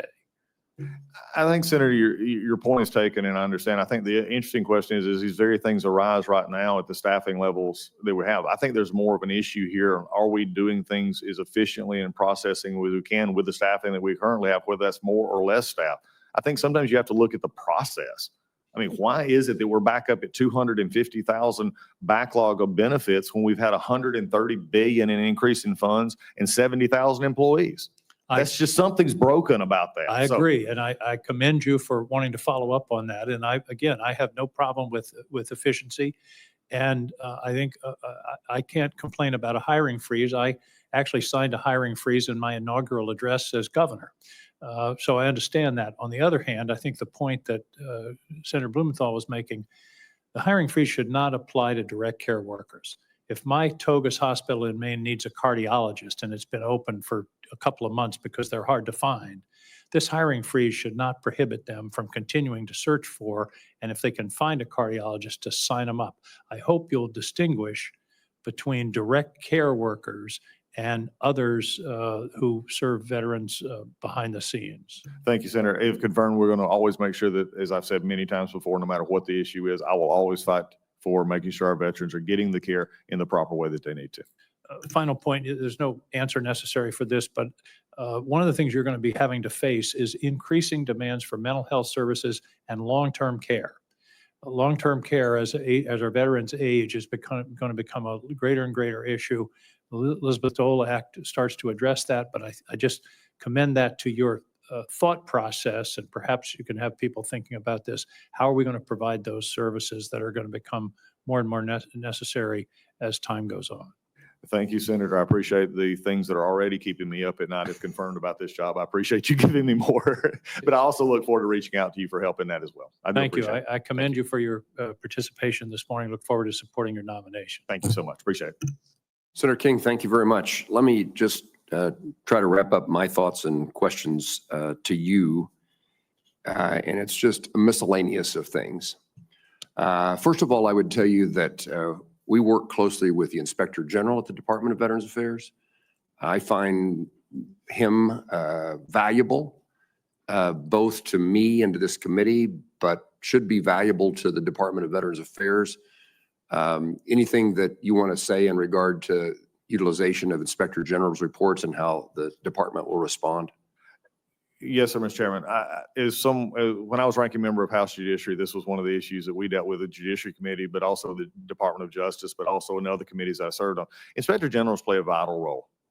We're not always possibly going to agree with the outcome, but we can come to a conclusion because always having other eyes on a situation is provided. I'm one of those that believes in gathering a lot of input and then making a decision. So if you're having input from an Inspector General who's looking out for the best interest of what the VA is for, then I'll be working with them, and I look forward. I didn't mean to suggest, and don't think I did, that you need to agree with the Inspector General. I do think that that extra set of eyes in the professional way that that investigation is conducted has value. Certainly gives us a greater opportunity for oversight, but that same kind of oversight is what a Secretary of Department of Veterans Affairs should be looking for, just like we do. Yes, sir. We have a habit here of passing legislation, and there's lots of bills that are introduced, certainly. Some of them actually become law. And one of the things that I think it's important for this committee to try to assure is that we don't just take the applause, the pat on the back with our veterans or veteran organizations because we introduced a piece of legislation or we passed a piece of legislation. The real goal is to make sure that the legislative efforts, when a bill becomes law, that it actually benefits veterans. You and that Department of Veterans Affairs have a lot to say, have a lot to determine whether that is the outcome. But I see it as our responsibility, this committee's responsibility, to see that the laws that we pass actually have the outcome, the intended consequence that we were seeking when we decided by a majority vote in the House and a supermajority vote in the Senate that this is something that matters and will make a difference in veterans' lives and well-being. So implementation, I'm saying this perhaps for the benefit of the committee more than you, but we ought not be satisfied with the outcome of our work with the passage of a piece of legislation. I don't know that that requires any response from you. Could I respond to that, Mr. Chairman? Please. Because I think it goes back to the uniqueness of my qualifications for this job is being where you've been. And it's real easy to go around and say, oh, we passed this and now we do it. I was privileged enough to have, I believe it was 19 red lines actually pass into law, some big stuff. First Step Act, Criminal Justice Forum, we did defend trade secrets. I have some of my former staff that were here with me that I literally stand on their shoulders because they did work, and the staff behind you who do good work. But now I'm getting to take, hopefully with the confirmation of this body, be able to step into a role in which I get to see the other end of it. Those words on paper actually matter to me. And I believe that carrying that out is one of my highest callings. Working for this president who's had the trust in me to put me into this position and his administration, what he's done before, I look forward to this opportunity. I thank you for that response. You mentioned the staff behind us, and rightfully so. You compliment and highlight the value and importance of their work. We have staff inquiries to the Department of Veterans Affairs that go back 6 months with no response. And we've worked with the previous staff at the VA, the previous secretary, and there was a great intent to see that the answers come. It will mean that it has to be prioritized. And so you have indicated earlier that you're going to be very responsive to Congress. Those two, like introducing a piece of legislation, are words that you should say. And I hope that you can find every method possible to give us the information that we need to respond to what's going on at the Department of Veterans Affairs, and most importantly, accurate, but also timely. Mr. Chairman, there's many things that I've talked about today, and I've enjoyed this time with this committee, but there's one thing that will be true. The way that we interact with this Hill, as of my confirmation, and I'm the ability to sit in that seat, will change. The Legislative Affairs Office is going to be much more on the Hill. They're going to be much more involved, and they're going to get you answers. 6 months is not tolerable. Again, I go back to the fact I've written those letters too, and it's not going to happen. It has taken way too long in many instances. And QFRs, in a hearing in which we ask for members the opportunity to ask additional questions at the end of the hearing, those responses are terribly, terribly slow, and again, impedes the capability of the committee doing its work. One of my experiences is that we bring a problem to the Department of Veterans Affairs, and at least on a number of occasions, we're successful in changing the policy or approach at the department. So again, much of what I know about what's going on with veterans is because they tell me what's going on with veterans. And we discover there's a problem. We highlight that problem for the department, but on many, many occasions. And the answer comes back from the department, the central office of the Department of Veterans Affairs. We've changed it. You're right. This needs to be different than it's been, and we're going to conduct ourselves differently. The challenge becomes when the VISN in Kansas or anybody else's VISN doesn't know the changes have taken place in the central office. So we can have a few high five moments. We've solved a problem, but when it gets to the field, they've never heard of what we have been told in Washington, D.C. by the department. A high five in Washington, D.C. is a nothing in Kansas if it's not implemented. Look, that's one of the things I'm excited about. I come to this in a new position as well. I've been I've been a part of the Hill, but also media and social media. Look at the applications that are out there now that we can tell the good. You're going to see the department is going to hear from me directly. It's not going to come through memos. It's not going to come from me sitting behind a desk on Hyatt Central Office. It's going to come from me through videos that are going to be on our social media. It's going to be through emails that we're going to send, encouraging them to know this is my direction. They'll hear from me. That if we're still getting that the idea that a veteran has to call their congressman or their senator for help, that we're missing the mark somewhere. They're going to hear it directly from me. And here's the other thing. They're going to see me. They're not going to have to wonder what I'm thinking, because all of a sudden I may just show up at their hospital. I may just show up at their CBOC, and we're going to talk about it. And we're going to make sure that our veterans are getting taken care of. I'm not pie in the sky thinking I can wave my magic wand and make it happen. But I will tell you this. They're going to know who their secretary is. They're going to know who their secretary cares about.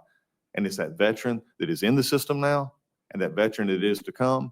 And that veteran that has gotten out and for some reason flipped through the cracks and does not know that they have benefits of life. And if they choose to take those, then they're going to be there for them, or they're going to have a veterans office that is waiting for them. I appreciate that. To my point, what you're responding to is that the assurance from the Department of Veterans Affairs that the problem has been solved often is not the circumstance in the field.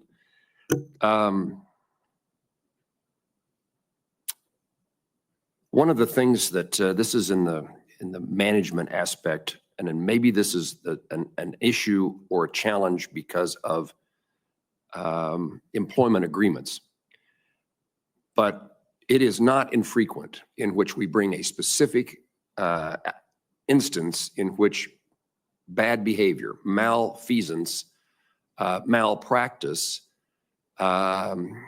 insubordination, a list that could be long of errors and mistakes made by someone who works at the Department of Veterans Affairs in the field. And the response ultimately, if you ever hear about what happened to that person, that employee, is we transferred them to another hospital. That can't be reassuring, shouldn't be reassuring to anyone. And maybe there's some impediment that makes it, can't be impossible, makes it difficult to actually fire someone. And the instances here are not like employee grievances. It's not like mismanagement in the sense of how do we get along here. These are egregious circumstances in which terrible things have happened to veterans. And this response is never you're out of here. At least that if that's the response, it rarely happens in the end. So my point, which I don't think I explained very well, but the point is there has to be a better disciplinary circumstance in those extreme cases other than you are transferred to another facility. And that is for the well-being, safety, and importance of the veterans who are served by the Department of Veterans Affairs. Senator, I couldn't agree with you more. The concept of failing up is not a concept that I abide by. I'm a military person. Someone who's also employed people outside the government as well. But failing up is not an option. You don't fail up. And we're just because what we will do is I will work within any agreements, employee agreements, collective bargaining. But if you're putting a veteran health and safety at harm, I will make sure the department will get rid of you, and we are willing to do whatever it takes to do that. Because here's the deal, and I don't think there's any senator or congressman who disagree. If that happens, you shouldn't be there. We'll do everything within the agreements to make sure their processes are followed, but I will not tolerate it. And that then in turn makes our better employees even better.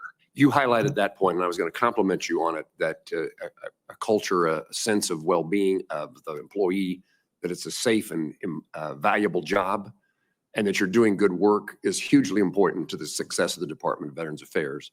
And if other employees see that some employees get away with bad behavior, it diminishes the value and joy of working there. Senator, I agree. There's an old saying that I ascribe to.